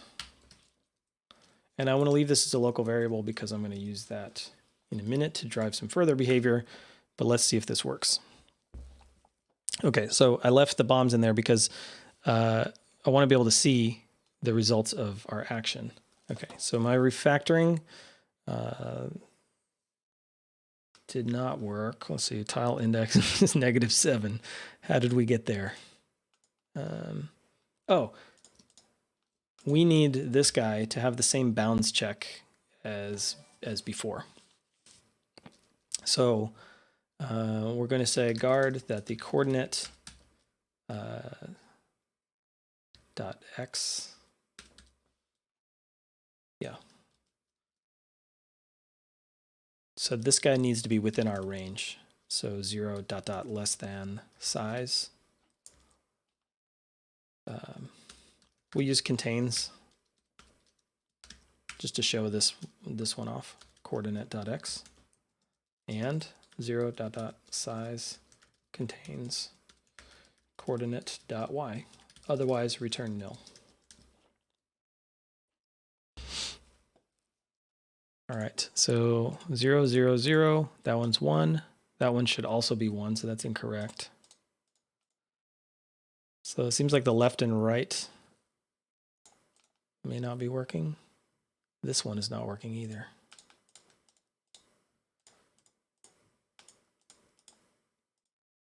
All right.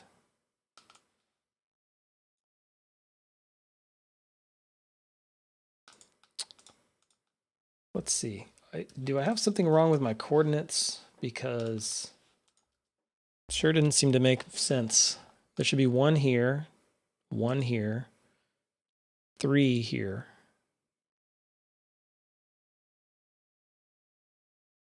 Let me double check that the textures I'm returning are all the right ones. 0 is clear. 1, 2, 3, 4, 5, 6, 7, 8. That one's correct. Why was that index coming -7 before they put in the guard check? That's a great question. It should have been like -1. Adjacent files, so tiles.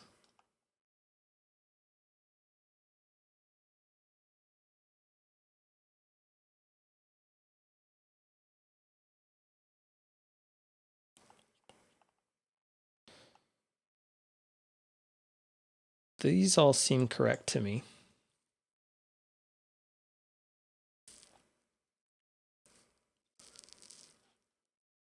At least at first glance. So let's go look at where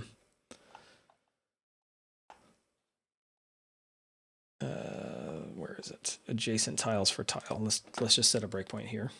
And so if I do this one, I'm expecting 2 bombs to be adjacent. So T is a tile that has a coordinate of 1, 3. And that wasn't correct. How to have a coordinate of 1, 3? It's 3 down from here. 0, 1, 2, 3. Do I have my Y's and X's mixed up somewhere? All right, mouse down, reveal tile at. So tile at position is -47. Position is -47. That's not right.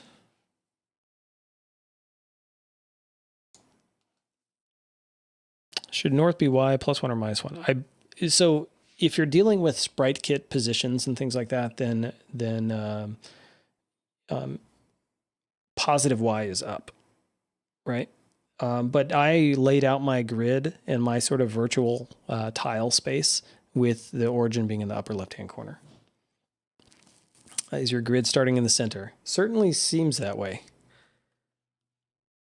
But I thought we offset that by the position. So tile at position.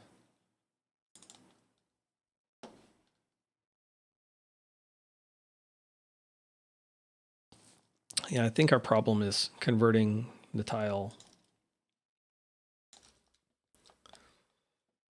So this one should give me 0, 0. By the way, I want to be able to see this value here in the debugger. Where did I put that? I put that at the top here. Let's give this its own type. Or its own file.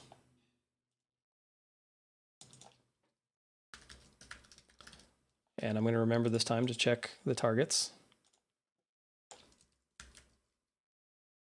All right, so now let's add an extension on tile coordinates and make that custom debug string convertible. Debug description can return a string of X, comma, Y. All right, let's do that again. Oh, it's 2 o'clock. I thought we'd maybe get close enough to do this, but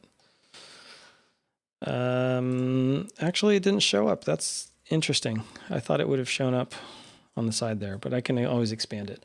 This will also work if you right click and say print description 2, 2.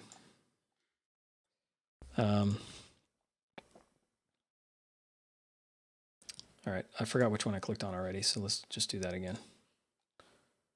Click on the top left-hand corner. Our coordinate is 0, 0, that's correct.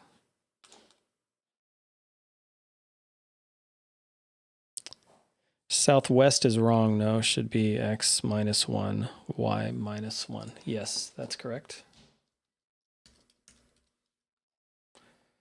Southwest. No, so positive y is down in our coordinate system for the tiles.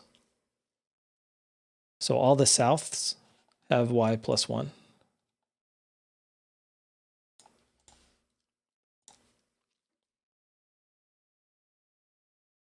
Right, so like when we're building our tiles in the game board, we start off with a tile x and y of 0, 0. And then we set that as the tile coordinate. Then when we're laying out in the reposition board, we're looping over all those tiles, and we should be starting with the upper left-hand corner. I can double check that real quick. But yeah, x is negative 492, and y is 492. So that is in the upper left-hand corner of our grid. So origin point is in the top left corner, so the y coordinate increases in the downward direction. That's correct. So that much is correct. So we verified that was 0, 0. It is also revealing the correct tile, just the numbers are wrong. So it does seem to indicate that my directional coordinates are wrong. Because this is correct. This coordinate is correct. So if I say coordinate dot north, I get 1 and negative 1. That's correct. Northeast is 2, negative 1. East is 2, 0. Southeast is 2 and 1. South is 1 and 1. These all seem correct to me.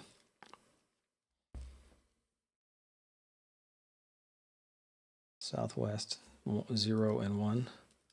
West should be 0 and 0. And northwest. Okay. South should be, so we're increasing, that should be 1, 1. So you keep the x position and you just add 1 to y to go south.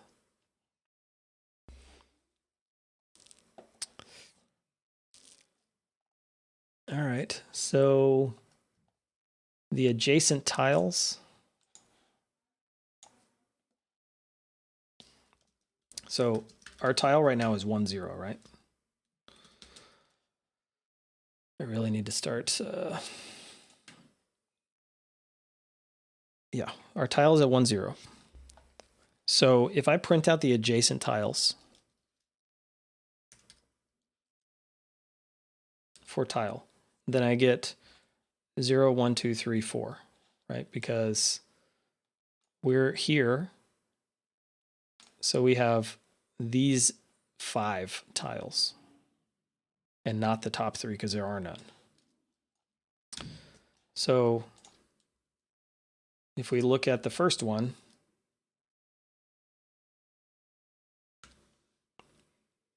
it's 2, 0, so it started off to the right. So that seems correct.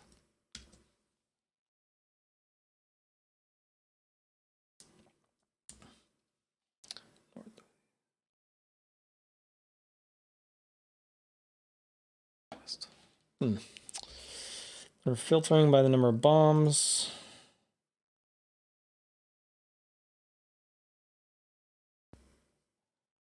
Number of adjacent bombs for tile. I just want to log this out.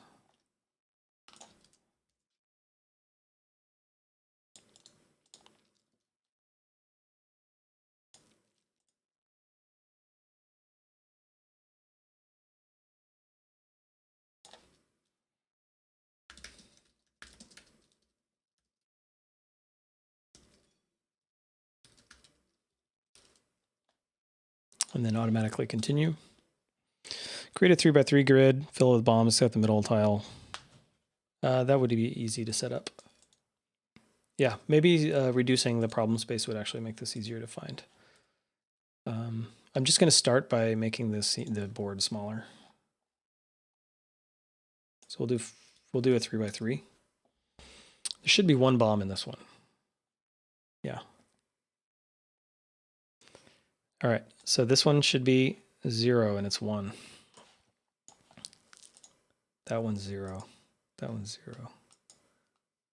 That one is 1, 1.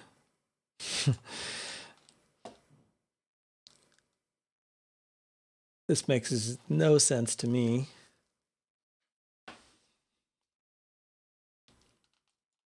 The problem with doing it with a 3x3 with the bomb in the center is that all of them will always be 1. You need some kind of variation there. Right, so every single one of these should be 1. So this one was not 1, so I need to figure out why. And I can click on it again, actually. You know, there's nothing in our game logic to prevent us from doing that.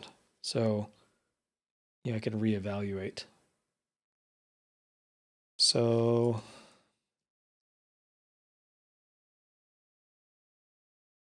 all right, so I reveal this tile.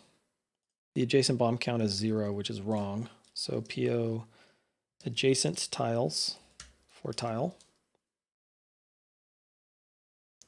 is only giving me 2 tiles, where it should give me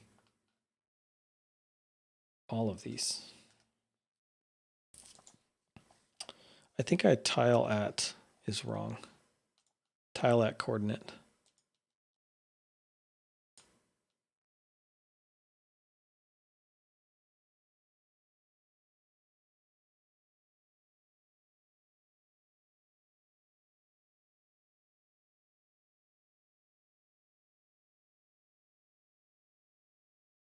The only reason why it wouldn't return 1 is if this returned nil, right?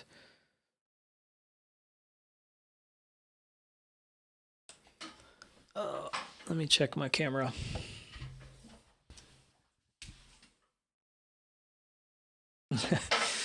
All right, I gotta change the battery. Hang on one sec.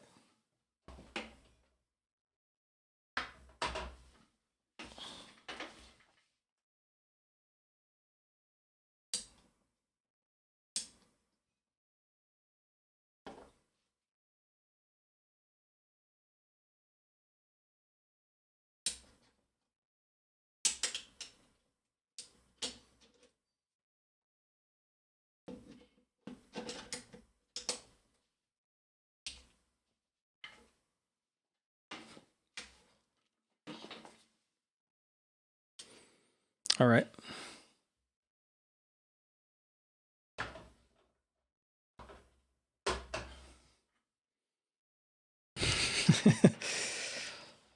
And sound. How did that happen? It's back. Coordinate y -1 times size. -1. Did I forget the -1? No, because 0 is a valid row, right? So if it's 0, then you don't want to skip any. So you want it to be 0. That's correct.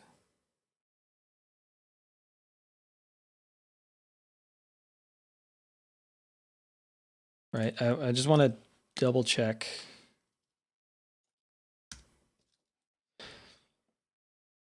Even though you may be nervous to slow the process down, learn more this way. Well, I'm glad to hear it because it does seem a little bit slow.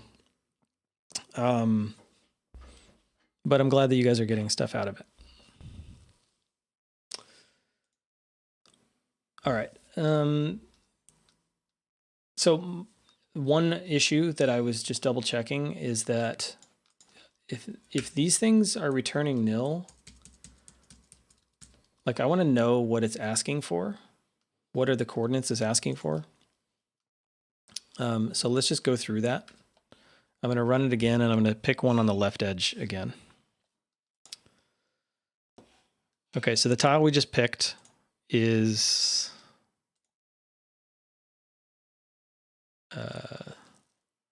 coordinate 0, 1. Print chords when you get nil. Yeah, that's a good point. This guy probably needs to print coordinates. Problem is I can't set a breakpoint on this line. This is probably be a case for why it's actually a good idea to do that, because then I could set a breakpoint here without having to recompile.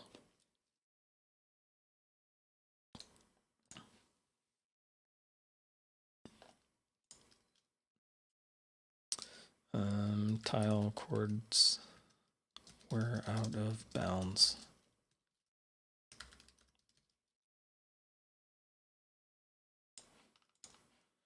Yeah, that'll actually be easier.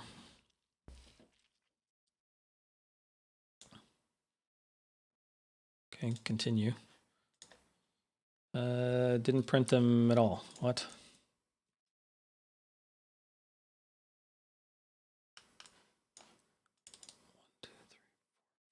There were 6 tiles out of bounds. That's wrong. There should only be 3 out of bounds. Yeah, I think we're on the verge of finding this. So if I can fix this guy, coordinate.debug description.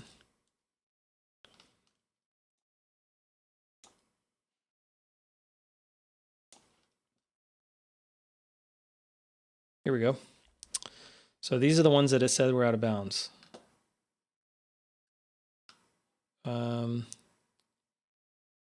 Why is it 3 and 4?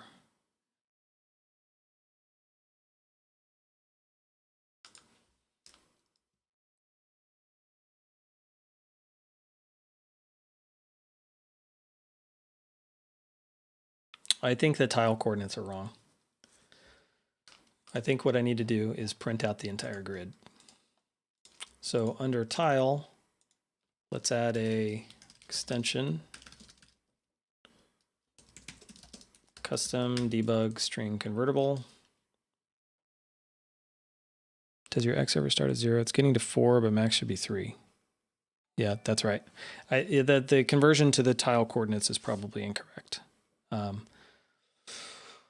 which worked fine because we know which tile it is and we can reveal it. But when you try to do adjacent tiles, that's not working.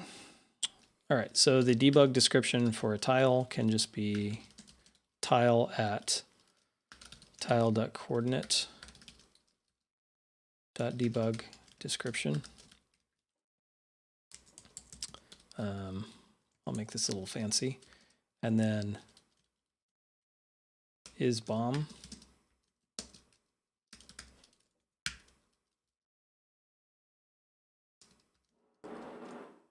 And just empty. All right.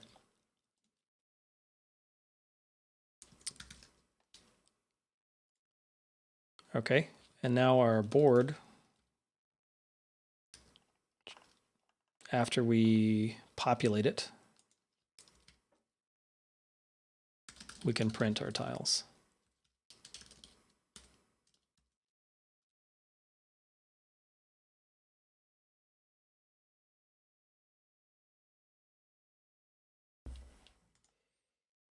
Okay, 0, 0, 1, 0, 2, 0, 3, 0, 0, 1, bomb.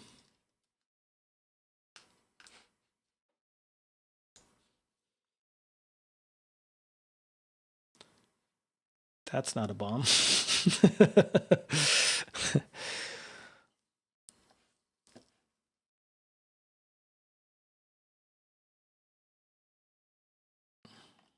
All right, so is this correct?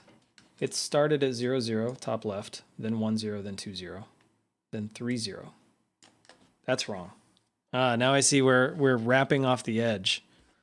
So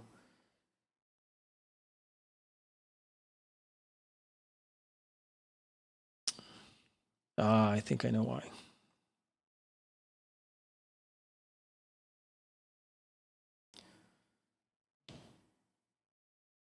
This guy right here. We need to subtract out a value out of this x because it just keeps growing, right? Is that right? No, that's not right because I think our problem is here.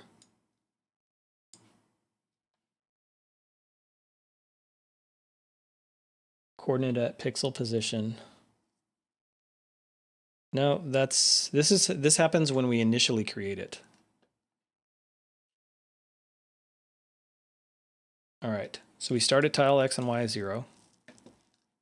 Create the tile coordinate. Then we increment x if x is greater than or equal to the size. Yep. What are the hardest problems in computer science again? I forget.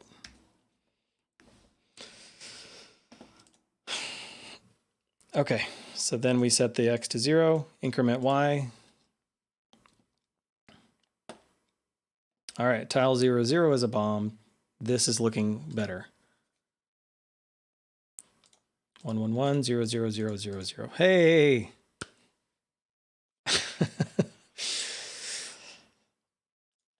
That took a lot longer than it should have, but okay. From here, I think that we're going to be doing a little bit better. Okay, so these are all correct. 2, 2. This one's 3, which is correct. That's 3, which is correct. 2, 2, 1, 2, 3. Yeah. Okay, so now let's hide the bombs. So when we are generating our game board, we're not going to specify the texture as a bomb. We're just going to mark it as a bomb. When you reveal the tile, I can say if the tile is a bomb, then the tiles node texture is resources.tiles.bomb, red, because that's the one you clicked on. Also, it's game over at this point, right? So maybe we have some sort of game over state.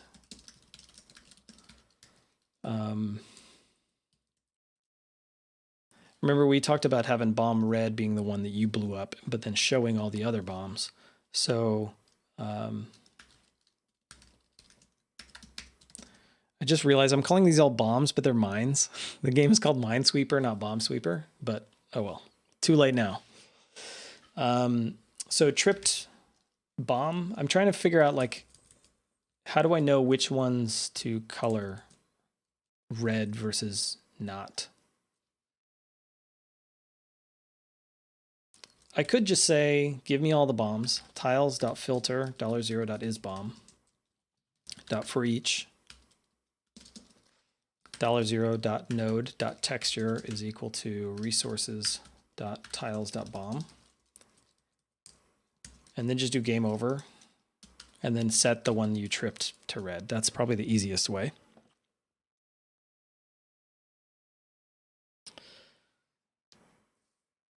Let's see. This is the sort of thing I would make you in a test to track down the bug. Yeah, especially when you're creating custom types for the adjacent calculations and the pixel coordinate stuff. That's all math-based stuff, and it's easy to validate your assumptions. Caustic Mango, what do you mean the current tile is covered? Mine is a bomb, so I think you're okay. That's true. It is. Okay, so, oops. So if we have just revealed a bomb, we'll do game over and we're going to return. Then we're going to check the adjacent bomb count and set the texture here. But if the adjacent bomb count is 0, then we need to, like, sprawl out, because that's like, it automatically will reveal. If you do a 0, it'll go keep revealing tiles until it gets to a non-bomb, like an edge node. Meant to say that a bomb with a texture of covered wasn't revealed.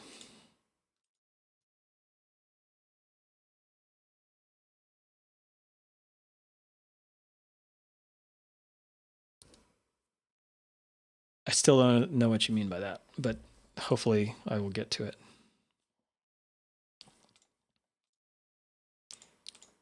Okay, so one of these is a bomb. Bam. Okay, so we died. Now we just need to work on this sprawling out logic.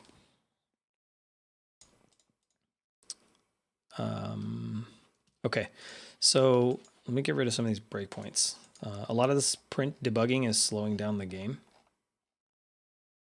These, I'm not sure which one of these is doing it, but a lot of stuff isn't even necessary anymore.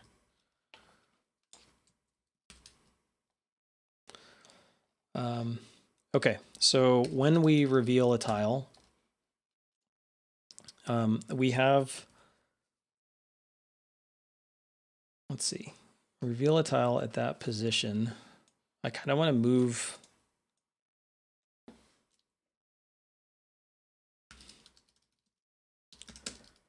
Let's see, I want to,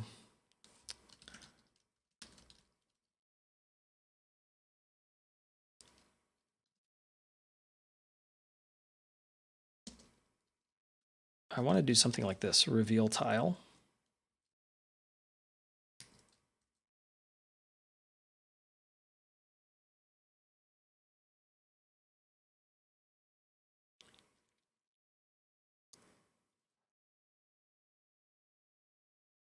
How do I want to do this? So if you've clicked on it and we call reveal tile a position, then if it's a bomb, you're game over. If your adjacent bomb count is 0, then I want to go over for tile in adjacent tiles. I want to reveal all the adjacent tiles. Cool. Thanks for joining. Hopefully we'll be done soon, and I'll have this recording ready for everyone. Adjacent tile for the tile we just tapped on. If that tile is a bomb, sorry, if the tile is not a bomb, then I want to reveal that tile.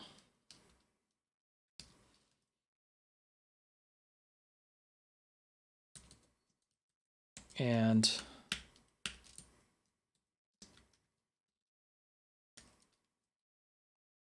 then I want to set the texture. Let's see. I need to do that. So let's first reveal this tile, then reveal related tiles. Now we're going to run into a problem here. Why not just loop through all tiles and reveal them in order? Do you mean that because I'm loop? Yeah, so I want to, from the tile you clicked on, I want to like continue to expand out as long as the adjacent count is 0. As soon as the adjacent count is non-zero, yeah, actually I need to move this into here. Adjacent bomb count. Okay, so reveal the tile.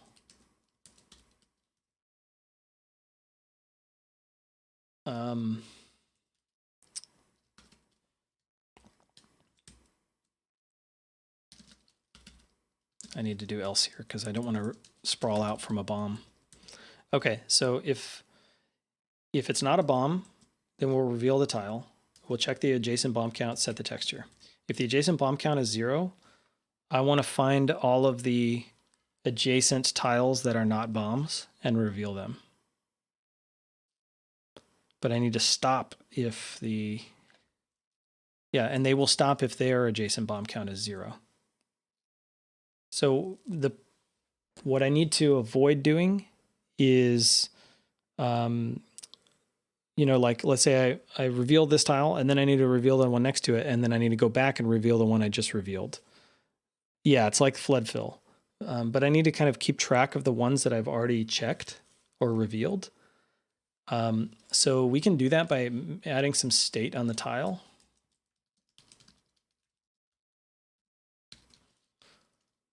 And then if it's a bomb, then tile.revealed is true. Actually, yeah, tile.revealed is true. If we're revealing it, we're going to say tile.revealed is true. Now I need to find all the adjacent tiles, filtering out the ones that are is revealed. Is revealed. It's probably more Swifty.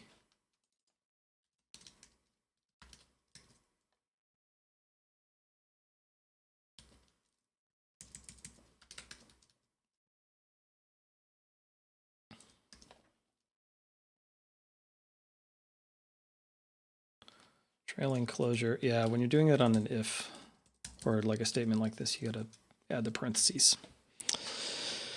Recursive something. Yeah, we're doing recursion, and it's going to be easy to make a mistake and end up with an infinite loop. Luckily, Xcode will detect this. Okay, that was unlucky. I'm going to have a reset at some point, but we don't need that now. Check it out. It works. Bam. Okay. We can dispatch queue .main.async after like 30 milliseconds. Reveal the next tile.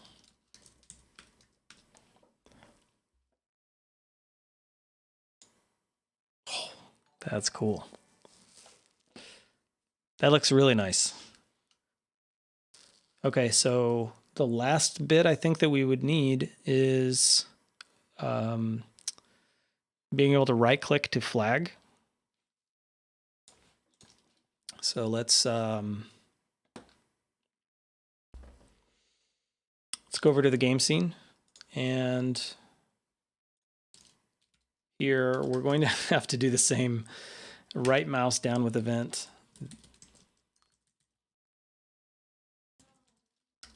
Toggle flag at position. Since it's SceneKit, could you make animate to reveal if you wanted to be fancy? Well, it's SpriteKit, not SceneKit, but yes. There are SK actions.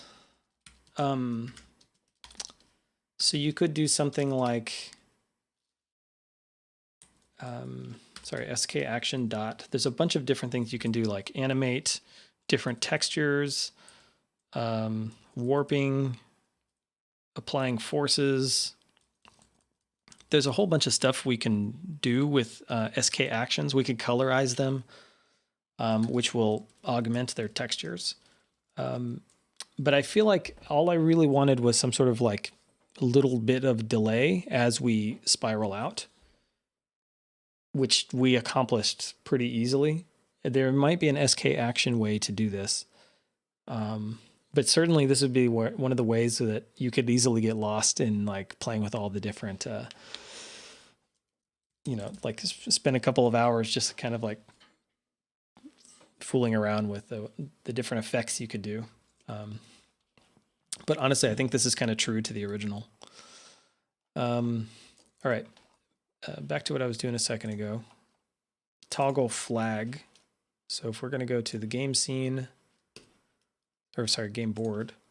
Right now, reveal tile at position. We're going to have a toggle flag at position, which we can copy this guy, make sure we have a tile. Let's see, guard tile dot is revealed is false, or I'll just say not revealed. Otherwise we'll return.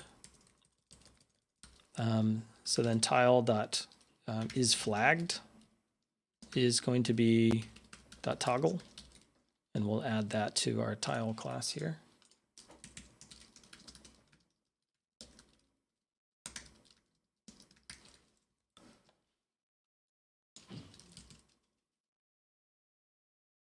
And then if tile.isFlagged, tile.node.texture is equal to, and we need to go grab the flag texture.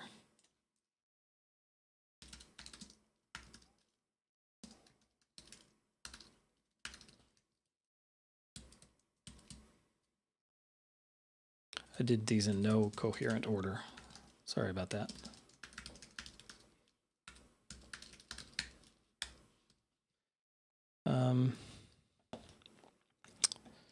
How much longer is stream going to go? It's 1 a.m. 0. Oh man, I'm sorry. I think about 10 minutes, to be honest. I just want to get the flag working, and then I think we're done. I will post this code up to GitHub, And I'll put a link in the description of when I post this to YouTube, but also on Twitter. So if you want to take a stab at any of the like different effects or different, running SK action, for instance, that'd be kind of cool.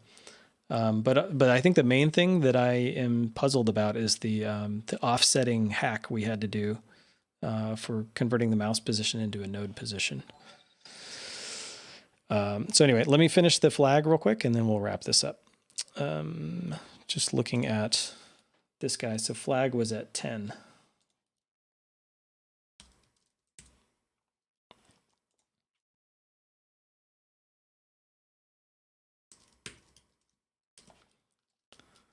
Resources.tiles.flag.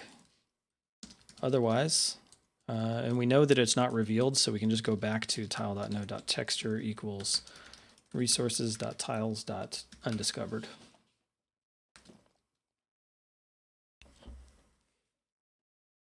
All right. So right click, flag, flag, flag, flag. Actually, you know that this one can't be a bomb because this one is touching 2 already. So that one is revealed. That means this one and this one are revealed. And this one and this one. That one's 1. This one, 1.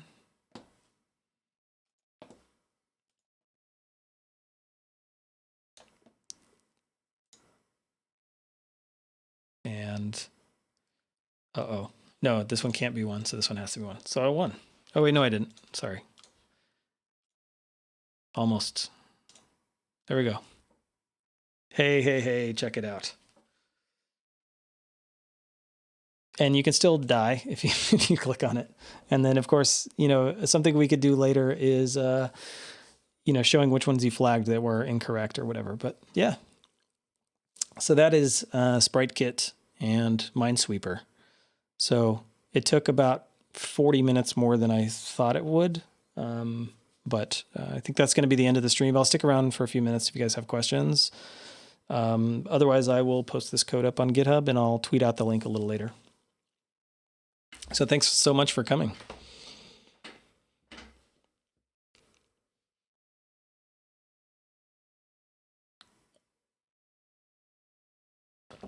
I'll just work on the posting this to GitHub while I'm waiting for any questions.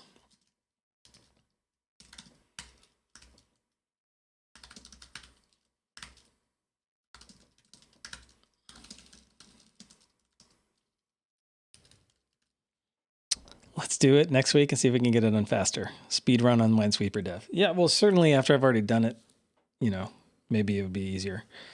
Of course, I might do it differently next time. I would have different bugs. I have to go and change my code. Yeah, well, if it's working, maybe not change it. How about a SwiftUI version? I did think about doing a SwiftUI version, to be honest. It would be drastically different. And I don't know if it would be that helpful, to be honest, like in terms of what real SwiftUI development is going to be. But it might be an interesting way to kind of stress the sort of design ecosystem of SwiftUI. Yeah, it sounds like the debugging was kind of the fun part. So that's good to know. Minesweeper live stream.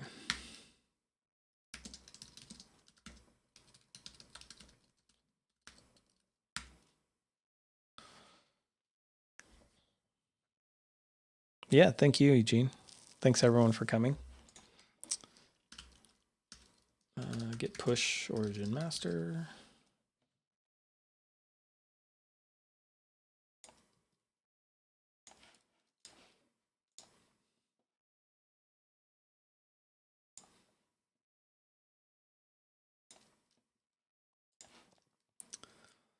I need to add a, say,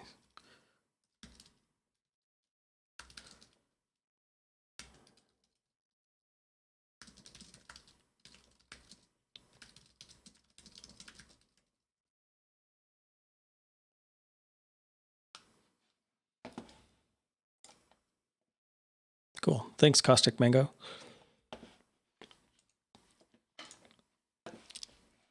Let's see. I forgot to add.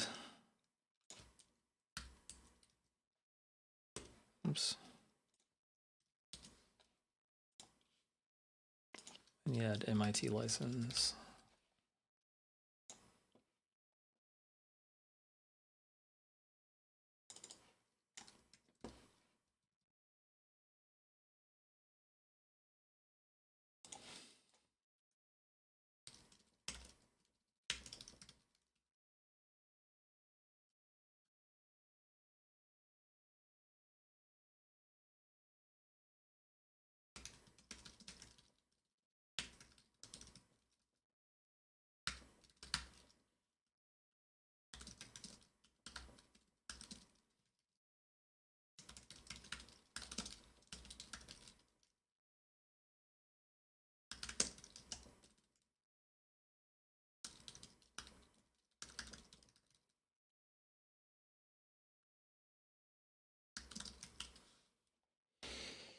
Now following on Twitter, where you see me announcing future stream opportunities. Yep, definitely.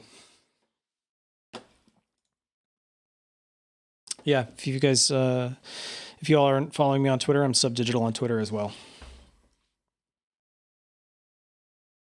All right, let's see. I've got a license in here. Now I should be able to make this public.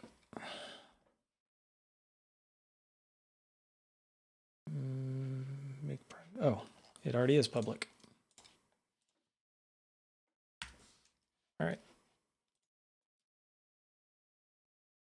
Okay, I'm going to end the stream now. Thanks a bunch for joining, and we'll see you in the next one.